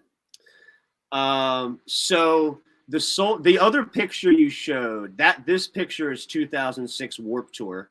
And there's like two main stages, and so we were like the other picture I showed of you and Joni. No, of the Souls. That was at the Stone Pony. Okay. And that was every year we do this thing called Home for the Holidays. Okay. And it was December 26, 27, 28, and 29. Got it. And that was us walking out of the one end down to go into the show. Right. So that was literally we're walking to go to the show. So we're doing. Joni would come to that. She would even come to all our shows. But so 2006, I met Joan on Warped Tour, and we just became really, really good friends. And I mean. This is the Souls at the Stone Pony. Yep. Yeah, this is the sidewalk right on the side of the Stone Pony. Yeah. Right behind us, there's that like bar, but it was all one. So we that's where like we kind of came out of our dressing room and then just. So your paths. So the Souls paths cross. Was Joan on one of the Warped Tours? She was on. Yep, the entire summer of 2006. Got it. We were both on the same stage. Okay. So I mean, this is like underneath the tent backstage. So you see everybody all the time. There was also, we were kind of in a different, set of like we weren't with all the other buses. Like we would park away, and it was like us, Joan, Less Than Jake, No Effects, and like we would just all sort of park away. Like if there we weren't all just in the parking lot in a line. Like if there was a parking lot, but then there was like grass near a lake, we'd be over on the grass near the lake. Right. And so just because, you got people like Fat Mike and stuff, they're like, kind of royalty of and the Souls even, we had just done so many Warped Tours that you start to create your own rules. Anyway, so we took them in. We were like, you guys park over here with us. Because I mean, also she's Joan Jett, so she wants to sort of have a little anonymity to her, and so we would just hang out in the back of my bus. Let's just say that nobody would look for her in the back of my bus. They would look, everybody was looking for her on her bus, and we just, so we would just hang out and this now, and I remember, I mean, of course. At the time, Tommy Price played drums for her for a long time. Dude. Yeah. Let me tell you something. I said this. I said this on Dave Wasickinen from the Hooters when we were doing an interview, and he was like, "What was that like?" And I was like, "Well, like when people are like, you know, it's like stepping in big shoes. Yeah. I was like, Tommy, it was like stepping in boots. Yeah. Like you weren't just stepping in shoes, like bigger shoes. Like you were stepping in big boots, man. I mean, that was a lesson in itself. Well, Like, an interesting thing, and I kind of came across this today, is sure, I remember seeing Joan play in the early 80s. Lee Crystal was playing drums, right? Yep. And then like she's only in 40 years, she's had 3 drummers: Lee Crystal, Tommy Price, and you. Yep. Pretty much. Yeah, I mean, So there's been a couple of people come in, but nothing lasts now. Pretty much, drummers it has not been a revolving door. No, not at all. No, dude, she is. It was funny because even Brian from the Souls, and we know her from like watching her. And when I got in the band, he was like, dude, he's like, you better watch your timing now, McDermott. Like, and I was like, I'll be okay. But I mean, it's not that she just knows what she wants. Of course. She knows exactly how you want it to feel. So 2006, we formed a bond. By 2010, man, I was starting to do other stuff and wanting to kind of leave the Souls. By 2012, the Blackhearts were going somewhere south, like DC, and they stopped at the Stone Pony and saw the show. And she said to me, the Souls, yeah, at that one of the Home for Holiday shows, and we hung out and talked. And then after that, she would like text me, and she'd be like, "Dude, we keep talking about you, bro. That was amazing, dude." She's like, "Yeah, I'm coming for you one day, dude." She's like, if Tommy ever goes somewhere and I need somebody, I'm coming for you." That's and cool. you do this like, oh, get out. Yeah, like, sure. Yeah, right. Yeah. Like, thanks, sister. Like, yeah. Tommy Price, who's been playing with you for 300 years. Right. Yeah. Like, okay. Yeah. But so you know, that then cut to 2000 into 2015, and so again, so I needed to speak about the holiday shows because then this will make more sense. Yeah. So I get a call from Kenny Laguna, her longtime man, yeah, and business partner, musical cohort, and and I call him Coach. He's like my best friend, one of my best friends. I love him. Mm-hmm. And literally, we probably could not do anything without him. He's a brilliant dude and has really just taken, you know, a lot along with her talent. He just kind of knew where to shoot that and where to take it. Mm-hmm. So just love Kenny. Anyway, Kenny calls me, and I see it's a 516 number, so I know it's Long Island, but I'm not picking up. It's just like, this is December 31st. This is New Year's Eve. This is no. This is the 29th. Sorry, this is the 29th. Okay. This is the 29th. This is so, but sorry, but anyway. So I get this call, and it's Long Island. I don't pick up. I get the voicemail, you know, so ding. And he goes, "Hello, this is Kenny Laguna from the Blackhearts." And he's like, and I was like, "Oh," and he's like, you know, give me a call. And in my brain, like, I hadn't been playing with the Souls for a couple of years. I had been doing other stuff, and as a working musician, your brain always wants to be like, "Ooh, someone wants me, maybe." But then I instantly was like, "Oh no, he wants Home for the Holiday tickets." And I mean, because it's the 29th, so that falls right in the time span. What am I, fucking Ticketmaster? Dude, so I call, I'm like, he just wants to come to. Lori Dawn from Long Island says, that's why you pick up when Long Island calls. Exactly, Lori. I've never not picked up a 516 number since. Just because of that. But so I called him back, and he goes, "Hello." He goes, "I was just speaking with Brian." And I was like, I knew you just wanted tickets. Like, I didn't say that, but in my brain. And he went, "I was just speaking with Brian. I was going to ask if we could borrow you, but he says you're a free agent." And I was like, you know, like fully like now I'm back to like So Oh, wait. okay. So Brian is the manager of the Souls. No, Brian's a bass player of the Souls. So he called Brian, and you were Well- already out of that camp. I was already going. Yeah, this is Oh, okay. 2015. Oh, Yep. all right. So, Okay. Yeah. Well, going into 2016. Got it. So yeah, I had already been out of that camp.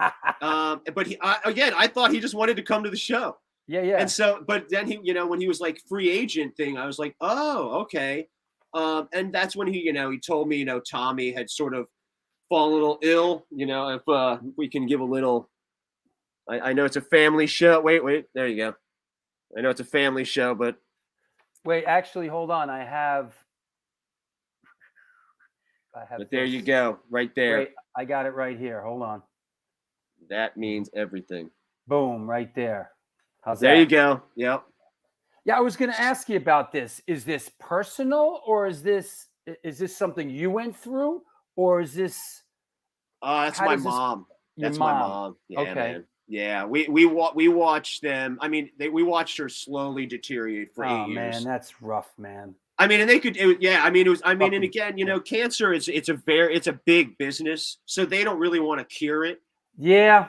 They kind of just want to keep it moving along, and once. Big pharma. Dude, yeah. I mean, I shaved my mother's head. Like once she started losing her hair, I shaved whenever she would go through like harsh chemo stuff, I would shave my mother's head just because it would get that bad. And I'll tell you what, man, one of the most endearing things. My mom is like 5'5", 5'4", 115, 120. My dad is 6'3", 250. Wow. And as a woman, and especially like a woman, an older woman from, our folks, our time period, like, you want your husband, you want your spouse to still think you're attractive, and love you and thing. And I know that was probably weighing on her, probably like every woman who goes through that, and my dad, I shaved her head. We cleaned her up. She put on her little Gandhi glasses, and my dad walked in and he like lit up. It was almost, I mean, she probably couldn't have been more beautiful than she was to him that day.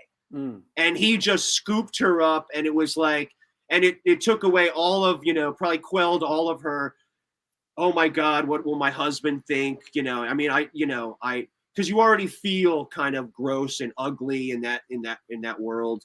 And that my dad, man, he's my hero. I still call him. Like when I text him, I'm like, hey hero, how you doing? What's up, hero? I hear you. My dad's my hero too. Absolutely. Yeah. So yeah. But yep. It's good. Those are good heroes to have. Yep. But no. So yeah. So then so that happened. I got I got that call, and then shortly after that, I started coming up. I mean, literally. That was my confusion in my story. Then I spoke to Ed Sargent, her tour manager, on New Year's. I was at a gig, doing like another gig, doing some stuff, and we dialed in stuff. And within 4 days after that, I was in. I was at SIR over on 25th Street. Was it? Did you enter in? Was it a temporary situation, or was it? Hey, we're looking for the dude. Or did they not want to lead on that they were looking for the dude? I don't think they ever wanted to. I mean, even now, I refer to it as Tommy's seat. Yeah. And I'm just keeping it warm, even though I know I'm fine. It's my chair. But again, it's not something you take lightly. I mean, we just did a show like last week, and you and I were talking about this, and I ran. There were like the 3 days prior to me flying, I like ran our set. Like I have a set that was recorded, and it's specifically kind of a little more drum heavy and Joan heavy. It's so I could rehearse to it. Yeah. Like more. Her guitar's a little louder, her vocals are a little louder, just so I can really dial in on her. And I ran that, man, for 3 days straight. So I was already like show ready by the time. And I mean, we went in and even at sound check, Joan was like, she's like, okay, well, let's take this easy. And then she's like, well, I mean, not you. You've probably been playing the show for like 2 months, right? And so, and just because, we all have to. You want to be ready for her to do whatever, and also, you know, whenever she's like, well, let's just sort of take this easy. I haven't, you know, I gotta ease into it. It's like, no, you're Joan Jett. And she picks up the guitar and she goes, and she's like, and she just instantly is, you know, right. She's there. She loses nothing. Where I feel like I have to run that show 3 days prior. Sister ain't got to do nothing. Sister comes in and just hits it. And you're just like, oh, wow. That's why you're Joan Jett. Does the Blackhearts have a keyboard player? That's Kenny. Kenny plays keyboard? That's Kenny. Yeah, man. Yeah, I didn't know that. Yeah, man. Yep. Is he out there the whole set? A lot of times he's spent a lot of this past year off the road with us. And so we just got him back, thankfully. So yeah, he's out there, man, rocking with us. He's cool. You know, there's 5 of us out there, man. And it's cool to look over and see, like, for me, like when he wasn't there, I would look to my right and I'm just used to him there. Right. You know, like, you know, coach is always there. I mean, he sings back-up. He does a lot of organ stuff. Do you guys play with in-ear monitors, or you still using wedges? No, I'm on ears. Dougie, she's on ears. We're still on ears and wedges. Like, I think I'm the only non-wedger at all. Yeah. But Joan has 2 wedges in front of her. Dougie has wedges, the guitar player that you see on the right. And Hal, he's another, like, one of those, like, one in-ear guys. So he has like 1 wedge. You see probably 1 wedge in front of him. Yep. But yeah. No, I'll tell you what, man. Funny thing about the in-ear thing, and speaking of timing, I was really they are so. It is so in the, like, just so pocket, you know what I mean? And it's just so there that I was like, oh, well, they've got to use a click. They've got to be on a click, right? Like, this will help me so much because I'll be on a click. And, like, she's like, I don't fucking use a click. Fuck clicks. We're not using a fucking click. Clicks are for fucking pussies. And, like, oh, dude, she'll let you know, man. I'll tell you what, man. Homegirl minces no words, man. And I can see that. So, but the kindest, lovingest, you know, woman in the world, man. I mean, she's my sister. I mean, that's awesome. I feel it's cooler because I knew her for, you know, 10 years prior. Yeah, that helps. And so I think that was cooler. And I think even for them, you know, in what you're sort of saying, like looking for the dude or not looking for the dude, I think that they kind of wanted somebody that she was like, dude, I've hung out with this dude. I've hung out with this dude actually on the road. We've toured together, not necessarily in the same bus, but I've spent probably just equal time on his bus. So I kind of, you know, I think in the same thing, I already knew kind of how she operated. You knew like what parameters to stay in. You know, it reminds me of in my new film that's coming out. Laser Lloyd talks about B.B. King and how it got to the point after many years, B.B. King would go hang if they needed someone in the band, like somebody left. B.B. King would go and hang out with the guy in the bar or go out to dinner and hang out with the guy. It's almost like the musical part came last because he felt that if he could hang with you and got along with you, he could work with you. And if he could work with you, then he can make it work. It's almost like the personality. I guess when you get to a certain point, we're all pros, right? So if I can get along with the guy and he's a pro, and then we can make it work. I think that's part of it, you know? Yeah, man. Yeah, for real. I mean, but that, and again, Matt Gray, like if not only is he a great drummer, but he's like a sweetheart of a guy. Yeah. But I mean, but if he wasn't a sweetheart of a guy, he'd still be a great drummer, but you'd be like, you know, but that's what makes that when you're in a band, because you spend 23 hours with a guy, you got it, you know, you're only on stage an hour and a half. You better love each other for the rest of the day. Just real quick, how I met Matt Gray. We played Antidote open for Agnostic Front at the Gramercy Theater. This is going back 10, 12 years ago, whatever. Big show at Gramercy. and we were in direct support for Agnostic Front. After the show, I'm in front of the stage at the merch, taking pictures with people, meeting people, and he comes up to me with his wife Becky and asks to take a picture, and we take a picture together. And he says to me after the picture, he goes, "If you ever need anyone to play drums, if your guy can't make it, I know all your stuff." And then he walked away from me. And then a while after that, our drummer couldn't make a show. And I got thinking, there was something the way he delivered it that made, like and he meant it, like in Apocalypse Now, and he meant it. Yeah. And I was like, who was that guy? And then I tracked him down and talked to him, and he ended up sitting in, and he was our like fill-in guy for a couple years. Yeah. And then eventually, he became our guy. But that's how I met him. He said, if you ever need a drummer, I know all your stuff. And there's some of I believed him. Dude, but he probably did, didn't he? Oh no, absolutely. He came in. He's a pro. Yep. He came in and knew all the shit, which is easier for you because then you're like, oh, thank God, like. Yeah. Especially as a singer, you need somebody like for her, like again, probably like for you, you need somebody that's going to follow your vibe of your singing. Even like Joe Frank is saying, if you don't vibe, it won't work. It's so true, man. Like you need that though. Even his vibe as a friend, his vibe as a drummer. Yeah.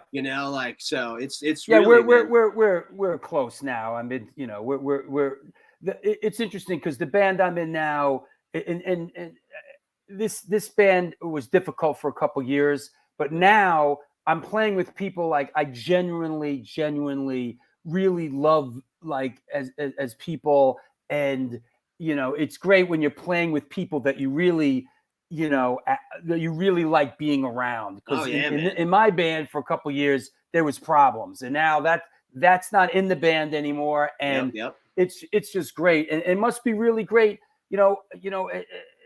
playing with Joan and at that level and doing cool stuff. I'm looking at the set list, right? At your set list, which I guess from Connecticut, like what was that last month? Yeah. And I'm just looking, Victim of Circumstance, just a victim, like all these, so much great. Victim of Circumstance, Cherry Bomb, Bad Reputation, Light of Day, Yeah, man. There. All this great stuff. Everyday People, you do the Sly Stone cover, huh? Yeah, man. That's all the cool. time. Yeah, man. Yeah, you do some Runaway stuff. That's awesome. Yeah. That's what I rehearsed. Hold on, wait. Let me see that. Yeah. That's what I rehearsed to, man. Wow. Huh. Yeah. Light of Day is from the film. Is it Springsteen write that? Yep. And she talks about that. Yep. Oh, is that right on? Yeah, man. Wow. Is that set a workout for you, or do you take that in stride? No, it's I take it in stride. I mean, I definitely I love it. Don't get me wrong. Yeah. It's cooler than, I mean, like the Soul set, man. The Soul set would be like I'd come out of the Soul set and that's where you're like wringing your clothes out, literally wringing your clothes out. You've lost a couple pounds in sweat for sure. Especially if you're in some like German squat, you're sweating like your body weight. Sure. But it's a workout, dude. Mentally, it's a workout. It's almost like every hit has to count a little bit more now. Yeah. You know what I mean? And I don't want to have that like, oops, sorry, I hit the rim, right? Like it's some again. There's nobody that's hard ass like that would, but I mean, you just know to not be like that. Mm-hmm. You know what I mean? That was a little cooler, that like you had to kind of up your game a little bit more, Yeah. You're like, okay, I got to figure this out. I mean, I'm assuming that you've been on some real big stages with her. And you know what? We got to get to that because you're going out on the big banger this summer, man. So let me take my last break here, and let's come back and let's talk about the big stadium tour going out this summer, which is Def Leppard, Motley Crue, Poison, and Joan Jett. Yeah. And that's exciting. So let's come man. back with that, and then we'll Cool, take cool. some questions from around the world. Okay. Cool. All right. Well, what's happening? This is the New York Hardcore Chronicles Live, and we are sponsored by Chacho's Tacos, located in Corpus Christi, Texas. Chacho's Tacos opened the doors in 2001, home of the almighty Chacho's Taco. They cook up an incredible home-style Tex-Mex food, and this month they're celebrating their 20th anniversary. They've been supporting underground music since the beginning, and in their own words, we ain't stopping anytime soon. Touring bands that play Corpus Christi, swing by and get a home-cooked meal at Chacho's Tacos. We got you. The underground scene will never die. Please follow us on Facebook or on Instagram. Generation Records. Got to do some shouting out for Generation Records. They got a couple of events coming up, but let me just say, since 1992, Generation Records has been a mainstay of the New York metropolitan area music scene. Today, they offer a diverse selection of new and used rock, jazz, indie, hip-hop, punk, hardcore, metal, blues, soundtrack, and reggae LPs, as well as T-shirt posters and other merchandise. They buy used record collections and music memorabilia and will pay you top dollar for them. House calls made for large collections in the tri-state area. Call or email generationrecords@gmail.com and follow them on Facebook and on Instagram. A couple of events coming up at Generation Records. First one is this Friday, December 10th. There is a book signing of the Lunatics' new book. Let me clear all this stuff out. Lunatics' new book. It is Fallopian Rhapsody. Lunatics will be there along with the co-author, Jeannie Fury. That's happening at Generation Records. That is this Friday. So go on down and pick up Fallopian Rhapsody. The day after that, there is another book event. Photographer Kevin Salk has a book. This guy shot a lot of the early punk and hardcore stuff, Black Flag, Descendants, Minor Threat, Misfits, Circle Jerks. He will be at Generation Records signing his books. That is this Saturday from 5 p.m. to 7 p.m. I will be down there as well. If anybody's coming through, yeah, this is going to be cool. And then last, I want to say that we are having our holiday event there, co-hosted with Women of the Pit. That is coming up on Saturday, December 18th. And Lori Dawn and a lot of the crew are going to be down there. Live performance by Scott Helland, his Guitar Me of One.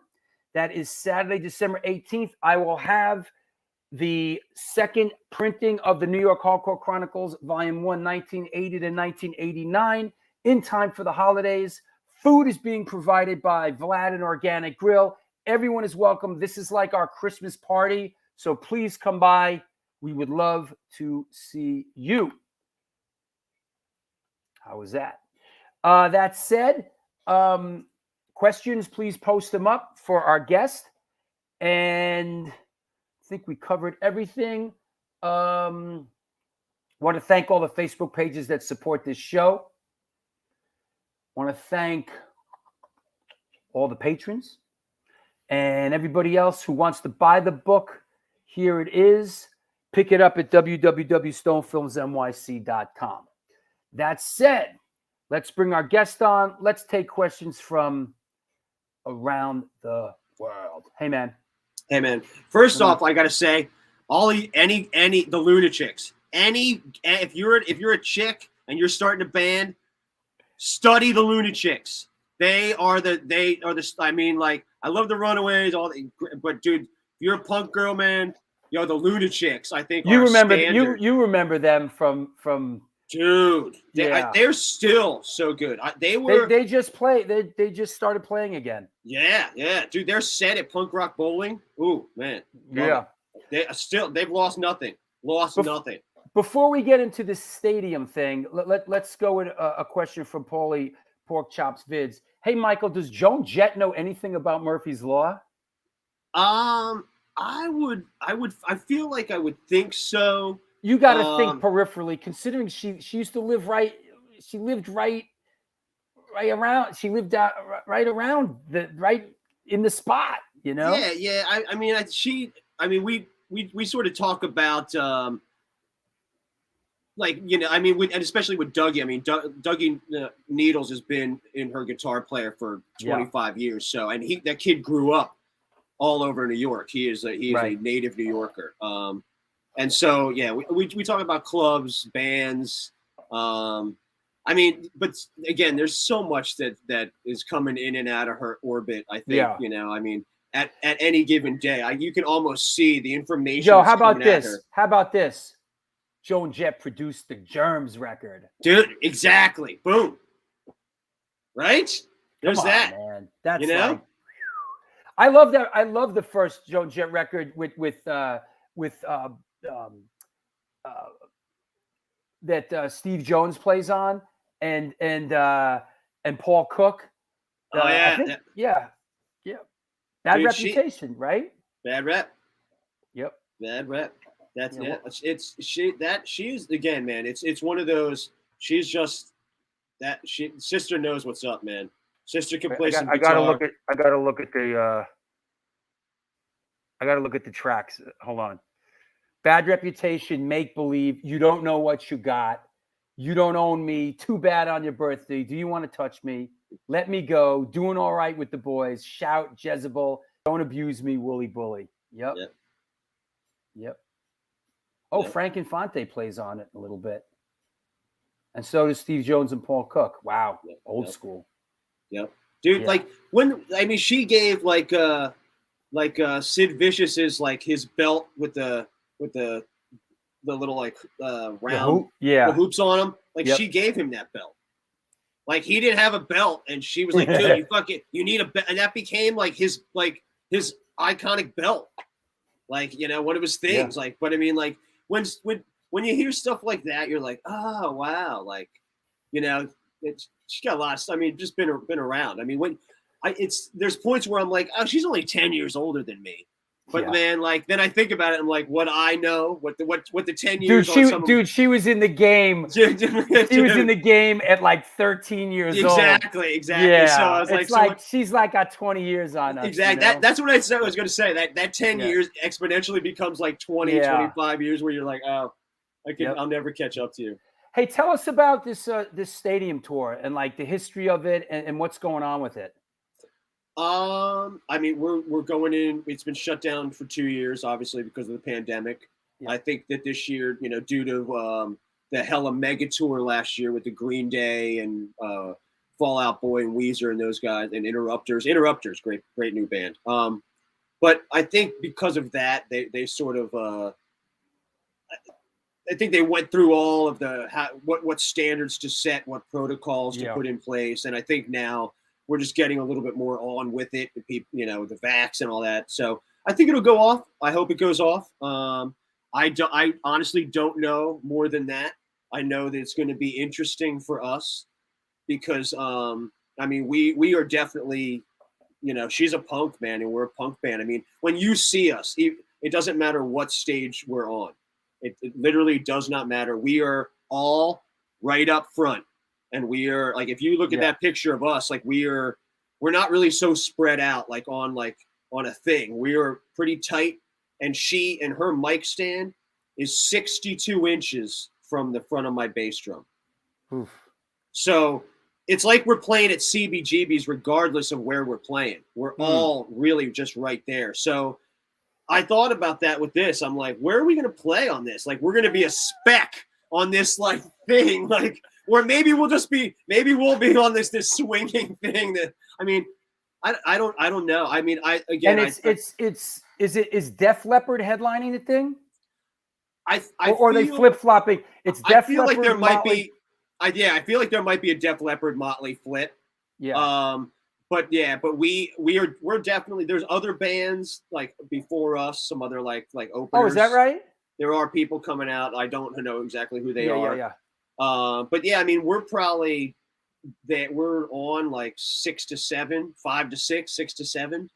I mean, we're pretty early on. I mean, enough that it's, you know, it'll be packed up, but early enough that, you know, hit it and quit it. Yeah, that's something can be said for that, right? You like you wake up, you do it's like you got an afternoon set, and then you could like, relax and have fun the rest of the night. Yeah, man. Yeah, no, yeah. Well, I mean, it's. I bet touring with Motley is going to be fun, man. I'm interested to see, to see what those dudes are like and what kind of characters. I mean, again, those are just more characters, within the cog of the wheel that we're all on. And that movie that they did, man, I wasn't really like, I don't know so much Motley, right? But like that movie, was kind of an eye opener for me. I was like, oh wow, oh okay. So yeah, it's going to be interesting to see what those dudes are like. And I have a couple friends. Probably all do like within that orbit. So you know them a little bit of, but so, yeah, it'll be cool. I'm stoked to check it out. I'm more stoked because like, I'm a baseball fan. Right. And so. What do you got? Mets, baby. Mets, baby. Mets made a lot of moves in the offseason, man. Mets making power moves, dude. Mets making some moves. That's great. So I'm a baseball fan, like we all are. I mean, I'll tell you what, man, that is something else that the Blackhearts brought back. I used to play ball as a kid, played ball up. Is that right? Way up into my teen years, and like Legion, close to getting into Legion ball, I sort of fell out of it. The Bouncing Souls are a soccer band, and I played soccer in the 4th grade. But so and not that I don't love soccer, but I just didn't know soccer. So I fully lost touch with baseball to a degree. And then man. This guy said Phillies, bro. What the fuck? And here's is that a Flyers knockoff? Fuck cancer. It's a fuck cancer, yeah. It's a Flyers fuck cancer. That's the SSE, the Serentia Sabo Endowment. Mark Beamer, another great hardcore punk photographer. But it was that's Josh Casuccio, but Beamer is that's his endowment. Got it. But I'm excited next year because we get to play all the ballparks. And I mean everywhere. So I'm like, I want to have a catch on the field at all these places. You know what I mean? Like so. But yeah, the Blackhearts, man, like Joni is a completely diehard Orioles fan. Is that right? Dude, she went to Orioles camp. We go to ball games and she throws out the first pitch. Why backstage Baltimore Orioles? Because she lived in Baltimore for a while as a kid, and her pop took her to like Camden Yard. Man, that team was like, dude. She knows all them dudes. Showalter, Ripken, all shows. Like, yeah, I mean, so and Dougie he's a lifelong Mets fan, and so for me, I and Hal, our bass player, is a Phillies fan, but I got into. That's cool. I started playing ball down here. I love baseball so much, and we were having catches that I looked up, and I'm in the South Florida adult baseball league down here, and I got drafted by the Boca Mets.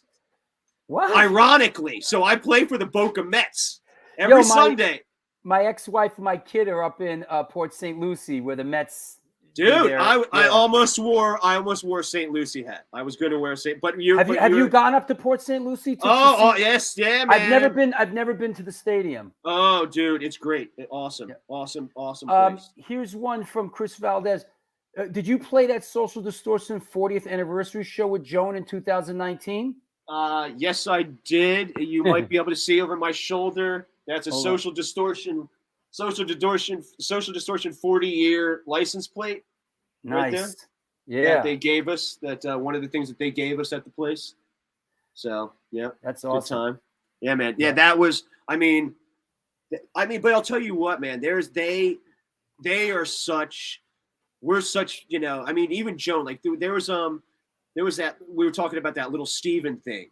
And Ness came out to do that, and they have a really good story about like when Ness came up, and I forget what song he was doing, maybe, but I cannot remember what song, but he just sort of put it into that, like he sort of detuned it to the social detuning, and he just started doing it like I mean it was like a Joan Jett song done like Social Distortion style. and Joan and Dougie was playing because he was in the band and Tommy was in the band, but Joan wasn't in the band. They had all these other singers coming up. Mhm. And as soon as like Ness started and he's playing, like Joni, like Dougie said, Joni like looked at her and she was like, I have such a boner, like because it's Ness, you know what I mean? I mean, Yeah. like when Ness starts to be Ness, you're just like, oh wow, that friggin' Les Paul, right? dude, he just becomes, you know, Yeah. and again, it was like, wow, you just turned this Blackheart song into a Social Distortion song, like. So yeah, good stuff, man. I mean, but so we're all, I mean, again, we're all music fans, so Yeah. you got to be. How many shows is that stadium thing this summer? God, man, I don't even know. I'd Is it- have to. Yeah. I mean, it's got to be 35 shows, 40 Oh shows. man, that's a lot. Something like that, man. I mean, I could probably. No, that's a lot, man. I didn't realize it was Our Reverend Nikki Bullitt says, in all your years, has there been a musician that stands far outside in skill out of everyone you've ever seen? Interesting question. Stands up. Anybody that sort of, I mean, like, I would think like Steve Vai or something, you know? yeah, you know, Joe I mean, Satriani. right? I'll tell you what, dude. It's different. For any like Fish from Fishbone Yeah. was like instrumental in like drumming for me. That was like, oh shit. Todd Youth. I mean, the stuff that he could do, Yeah. and the styles that he could. As could flip on a it young, a dime. and as such a young person, Dude, too. I mean, yeah, dude. I mean, so I mean that larva thing. That larva thing was. We were listening to the Smashing Pumpkins Siamese Dream, Right. and he honestly, and he went, I can do that. We're forming a band. We're gonna do that. We're gonna get signed. We're fucking doing that, and we're gonna be better than that. And we started writing and that became Larva. Did Larva get signed? We got signed. Yep. And he would Typical do Todd. things. Let me guess. You got signed. You did the record, and then he quit and went and did the next thing. That's Todd. Yep. Right out of the park, my friend. Yeah. No, Todd played with Glenn Campbell. Dude, yes, he did. I'll tell you, like that. I was watching a CBS. I mean, I sort of knew, but I was watching like a CBS Sunday morning. I was at my pop's house one time, and I'm watching a CBS Sunday morning, and Glenn Campbell was on, and then all of a sudden they're showing you live shit, and there's Todd Youth, and I was like, and I'm like, oh my, there. I mean, again, I knew I had heard, but I hadn't seen yet, and then next thing you know, there's Todd Youth in some crazy suit and some white shoes. Yep. Fucking and ripping it. I mean, Todd Youth, man. So yeah. I mean, that's a tragedy, man. Dude. Yeah, I mean, that's a tragedy just because he is one of those true gifted souls. Yeah. And you don't come across a lot of those dudes in life. Yeah. And so yeah, I mean, Reverend Nikki Bullets, yes, like somebody like Todd, you know, some that's people a good like answer. that. Yeah. People like that you're just that could do anything. And Did you ever skate or write graffiti? I never skated. I never wrote graffiti. I skated. I have nasty scars all over me. And my girl is she quad skates. She was like a derby girl, and she had to stop roller derby. Yeah, and she had to stop doing derby, and so she started skating like ramps and pipes and bowls and doing all that shit, doing flips and stuff. So and so I was like, you know what? I'm gonna get a board. And this is like within the last year. And I got a board and I got on it and I was like, and I got wrist guards and stuff. I wasn't stupid. And I got on it and I rode a little bit, but I was like, no. I was like, man. And you know what? There's a couple friends. Like I have a friend, Mike Snaringer from the Loved Ones, who's a drummer. And I saw he was doing the same. He sort of inspired me. His chick was kind of skating. They were going around skating and doing shit. And I was like, I'm going to do that. And then there was one post, he was like in South Carolina, and he went, well, I had to go to the ER last night, and his arm, like he was like, he broke his wrist. And I was like, yep, I knew it. Nope, not doing it. Because I mean, my life would be over. I had to knock it all off. Dude. I got in a snowboard accident and shattered my clavicle, and they had to do total reconstructive surgery of my shoulder. Still hurts to this day. And then I was shooting one of my at the time I was shooting an extreme sports film, a motorcycle extreme sports film, and one of the motorcycles behind me got out of control and hit me. I didn't even see it coming. Broke my toe, my foot, my leg, and my hand. And like after that, like I cannot, people are like, oh, you should ride around Manhattan. No, I'm not getting on a boat. The scooter. Like, get the fuck out. I drive a car. Yeah. 50-something years old. I get in the car, I drive. I'm not driving scooters or skateboards or bicycles. Yeah, too old for that shit. Yeah, way too old. And you know what? Because it's too. I can't afford to get hurt again. I can't afford to get hurt. I don't know. Even if you heal, I don't know how I would recover. If would I still have range of motion like that kind of, And I don't want. That's a CeeLo game I don't want to play. Absolutely. That's a game I don't. Those are roles I don't want to roll. Absolutely. Lloyd Holly says, I still have my larva cassette. Oh my God. Cassette. Wow. Hags. You know what I'm talking about, Hags. I can't I can't afford to get hurt. No. Part of the reason I'm on such a roll in my life now is because I haven't gotten hurt in a while. I cannot afford it. Definitely not getting hurt. No getting hurt. No, I've gotten smashed up. There was a couple years where I got hurt real bad and then recovered and then got hurt real bad again. And what drummers inspired you? Philip Fisher. Oh wow, of course. Pokey, Mackey, Bill Stevenson, D.L. Peligro. Come on now. Troy from 7 Seconds. Wow, Troy Mowat, right? Dude, Troy's my boy, man. Which they're coming back around, man. Mm-hmm. Which I mean, that's another one. Like Troy Mowat and Steve Youth, probably one of the greatest hardcore punk rhythm sections, dude. Like those two, that's like some Bootsy Collins and somebody like I mean, just but I mean, anybody, anybody, even to this day, I want to feel inspired kind of on the daily. And to other, like, to answer even further on like that the Rev's question about what people inspire you, people that just kind of have that like you, like I watched you, I knew you from Antidote, but then you I mean from then then all of a sudden it was like, wait, there's this Biohazard and Onyx video, which was dope, and then it just exploded. But just like that, people who like yourself who have like that vision, you know what I mean, and who have a clear thing of what's happening and know where they want to go. That, like I guess it's sort of, and I feel the same way. It's not particularly about the genre. It's about the one, artists inspire me. Yeah.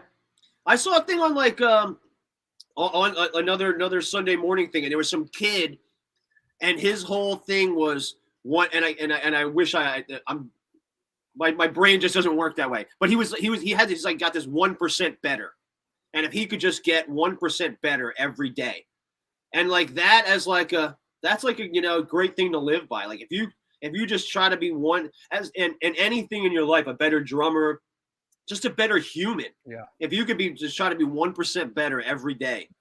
Yeah. So but here's one from our resident historian Chucky Brown. Any memories of his first show at Unisound in Reading, Pennsylvania back in 1990? I believe it was Sick of It All, Judge, Iceman, Stand Up, and Bone Shakers. Yep. I was in the Bone Shakers. Yep. Stand Up was the band. I still have that flyer. Actually, I should have gotten that flyer out.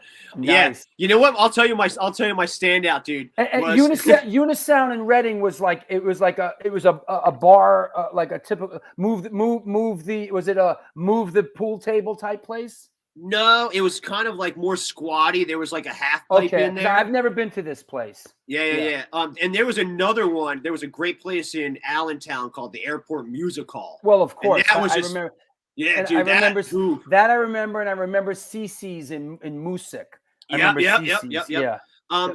Unisound, I remember that we got $75, and I remember when we were getting paid out, and I remember Chuck and Lou going up to the dude, right? And he would go, and I'm on, oh, you got my desk here. And the guy would go like 20, 40, 60, 80, 100. And then Pete would go, and the guy would go, 20, 40, 60, 80, 100. And look at them, and then Pete would go, and you go 20. And he did that up to like $700. He just kept being like, put it down, son. And like, dude, Wow. he would count out $100 at a shot. And when he got, and then he went, and I think he might have reached and took another $50. He was like $750, but like he kept doing that. And I was like, wow. And I mean, also Pete's, you know, kind of ominous in his own right. Yeah. And I was like, wow, you just commanded. I mean, but in all fairness to Pete, like that place was packed. So like, is that right? Jake from Unisound, Todd Hamilton says. I Jake, bet that the dude's name? that's probably it, dude. Yeah, that's probably it. Todd, there was a half pipe in the back of the room. Yeah, that's what I said. Yep. So there were kids that would skate all around. Right. But yeah, man, that was my memory of that show. Okay. Cool. That was dude. Todd Hamilton, I love you. That kid, another great bass player, dude. Great hardcore bass player. Vision, Warzone. I mean, wait, did I lose you? No, that was me. Oh. $75, dude. We're rich. Exactly, dude. And yeah, you definitely thought you were rich for sure. Yeah, that's awesome. For sure, man. But yeah, it shows like that, man. You gotta do those shows, man. I mean, I feel like there's a lot of kids now that aren't really putting in the work, or just not. I mean, there are a lot of Turnstile's putting in some work. Dude, I mean, them kids are putting in well-deserved work, but I mean, like, not, you know what I mean, though? Like, there's just a lot of, when you don't put in that work, I can't give you all the props you deserve, or all the kudos, because I feel like you're skipping a step. You know who said that? He hasn't been on my show yet, but I moderated a book event. JJ French from Twisted Sister. I mean, those guys, oh yeah, you know, worked for 10 years before they, you know, really. And he said kind of the same thing. It's like, man, you know, if you're going to tell me, you know, how hard you work, believe me, you know, fucking those guys have an incredible story, you know? Oh yeah, dude. No, that's weird. That's hard work and shit, right? Like that's putting in the work. Yeah. And that's like, again, like what you're talking about earlier when you were like, and we were playing around for like 3 to 5 nights a week or something. That was Twisted Sister, man, playing all over the place, man. I love that Twisted Sister documentary. Yeah. It's really good, and I really enjoyed. This one's a little off. What's your favorite reggae group, old or new? Are you a reggae enthusiast, listener? Yes, yeah. I still play reggae and ska to this day. When I came down to Florida, there was a band, Spread the Dub, and I kind of got in. That's interesting. And I started doing their stuff. And I'll tell you what, dude, that was what I never did as a kid. I never did like 3 sets in a bar, and so I started doing that, like playing. And they have like originals, but then you're definitely doing like specials covers, or a Peter Tosh tune or something. But it was interesting. I felt like I went back and started going forward that way. I mean, Black Uhuru. Yo. I mean, that was honestly, I'm thinking after you answer, I'm gonna answer. Yeah. My answer would be Black Uhuru, Sly and Robbie. Dude, yeah. I mean, you got to hit like the people, man. I mean, that's Black Peter Uhuru. Tosh, but I mean, Black Uhuru. Guess who's coming to dinner, dude? I mean, it's just their whole catalog, man. I love their whole catalog. Yeah. But I mean, and the Peter Tosh stuff I love too. But anybody, I mean, anybody, Lee Scratch Perry, and if you, I think, just as a musician, man, or if you love music, I mean, there might not be stuff that you don't like, but like I don't think there's no bad music. Like when somebody's like country sucks. No, you don't like country. But if somebody listens, Steel Pulse, man. But if somebody listens to country and feels it and gets it, the music's done its job. It's work. That music is working. I mean, the lifestyle we live, hardcore might, playing Judge might not, or the Age of Quarrel might not be in somebody else's cup of tea. For us, that's a good Sunday morning for me. for some people it's not. But I mean, it's to each his own, I guess. You know what I mean? Well, music is the tie that binds us together. It is the universal language, man. And that's it. That's it what my should new, be. Yeah. It should be. But a lot Yeah. of people, man, are like, you know, this music sucks or that music sucks. And you're like, I mean, I'm not so down with the DJ culture. Yeah. I definitely don't want. I don't want people profiting off of stuff that you don't do. It's kind of like the Spotify dude who makes a lot of money for, you know, things like that. But you know, it's thing. But if you're putting in the work, yeah, man. I love any and all reggae and ska. So it's an ever-changing world, you know. It changes quick, man. You know, and every day. And we've talked about this many times about how, you know, music. There used to be such a attachment, the culture. You know, you go to the record store and look at the record, and you know, on Tuesdays, and man, you know, what are you, man? Are you fucking disco? You know, get him, he's disco. You know, like, man, I went to public school in New York, man. You know, it's like, you know, what are you, a rocker or are you disco? You know, you know, man. and you get your ass kicked over what music you listen to. Oh yeah, how you dress definitely figured into how your day played out, for sure. Yeah. And like, for sure. You know, you'd have to like click up. It was like Rikers Island. You have to click up with like the white rock dudes or the. I went to public high school in the Bronx. Dude. Cause recess then it wasn't recess. That shit was more like yard out. Oh God! And you're like, I don't want to feel like I'm going to the yard. I feel like I want to feel like I'm going to just have lunch. I mean, it was an interesting time. And I know we're veering off. What's the other? I mentioned this on the show many times.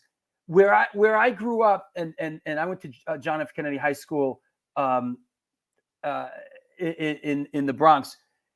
Southern rock was huge. And like everybody loved it. Like black kids, like Puerto Rican kids, like Southern rock was like the big thing. Like Allman Brothers and Skinner and all that. What's up? Shouting out Aaron Collins. Dude, what about Rat Bones earlier shouting out 38 Special? Hold on loosely, man. Even Rat Bones okay, Aaron. You know. Yeah. You know, anything, man. Anything, Aaron. Anything. I know Aaron. What's up, Aaron? Yeah. Aaron's out in Rockaway Beach now. He's living out there, and he just had some hip surgery. He plays in Butterbrain. He was in White Trash and, of course, Murphy's Law. Kevin Hegg says the band you claimed was like a gang affiliation. Dude, for real, man. Right. For real. Yeah. That's good. Funny. All right. That's some good stuff. So, hey, man. That was a lot of fun, man. Dude, thank you so much, man. Thank you so much. Please, that was great. I really, and great being on. I mean, I'm a fan of the show, so it was awesome. And I got to say, man, it was amazing being in the green room, just watching this from this way out, dude. Feliciano says, "I just got out of work. This is still going on. Holy crap!" Once in a while, we have a good one. We have a lot of fun, and then we just thank you very much, man. If I could shout out, man, I got a new and also, you know what I didn't ask you? Sponsorship stuff. Any sponsors you got to shout out? I mean, dude, everybody who takes care of me, man, from like SJC drums, Sabian cymbals, I got Tama hardware, Remo stuff, Porter and Davies and my stool, my in-ears, I got JH audio. I mean, everybody who takes care of me. Classic Grit. This is Riley from Thrice, which is another amazing drummer, but this is his company. I mean, just people, you know, I mean, anybody who helps you out, who helps you along in the game, you know, I mean, I couldn't do it without those people. But you had somebody earlier said something about disco or rock. Yeah, I have a disco punk thing that's going to come out soon, and it's Armor Foe Radio. So it's that we just did a thing and shot a video thing for it yesterday. So yeah, man, my boy Billy and I, man, are gonna make some waves with Armor Foe Radio. So send me some shit, and you'll come back on the show. We'll talk about it. Cool. And maybe I'll see you next week because I'm gonna be down visiting Arnie Stone, dude, in Delray Beach. Dude, let's get some bagels, dude. Yeah, we'll do it. Me and my gal and you and your gal. We'll go have lunch somewhere. Please, please. Mad love, my brother. Again, thank you so much for Thank having you me. so much, man. I appreciate it. I'll see you soon. You be good. Take care. All right, take care. Well, there you have it. That was a lot of fun. Great guy. Michael McDermott from Joan, Jett and the Blackhearts, formerly the Bouncing Souls, Murphy's Law, Chinatown Station, Larva. Career musician. Really nice to have career musicians on the show, you know? Friggin' awesome, you know? Rest in peace, Robbie Shakespeare. Yeah. Yes, he was a great guy. Yep. Great show. Yep. I want to mention that we will see you on Sunday with the This is Boston, Not LA show. That should be really cool. Really interesting. I go back with these guys coming on the show. I go back a long way with Bob Sensi from Jerry's Kids and Bob Frapples Hatfield, the FUs, and Brian Besker from Jerry's Kids and Gangrene. These are guys that, you know, I went to hardcore shows with and saw play in 1981. So this is going to be a really special show. Yes. Yep. Bro, we're going to be down. I'm down there on Monday. Me and the Rock chick are going down there to visit Arnie. And we'll go see him. Talk about an upper decker. It was great. It's great. Lucky we do great shows. I got great friends out there in the world that love this show and watch the show. What's up, Scott? Yeah, it was great. We do great shows. We do great stuff here. Yep. Also, Bucky Dent, huh? Yeah. All right. I think we covered it. Good to see everybody. Sunday is did I cover it? Yeah. You know what? I want to. I mentioned this once. I want to say it for Lenny. Everybody saw what a great success the Bowery Electric show was. The next one coming up Sunday, January 16th, Fahrenheit 451, featuring Lenny. 24/7 Spies. That's right. They want to play a matinee. Yo, Cropsy's in the mix and Iconicide. This is what's going down. Rampage Mosh Crew represent Hegs. That's Sunday, January 16th. The next big banger here in New York City. So be there or be hilaire, right? That said, thanks a lot, everybody. Let's go get something to eat. Until next time, do good things.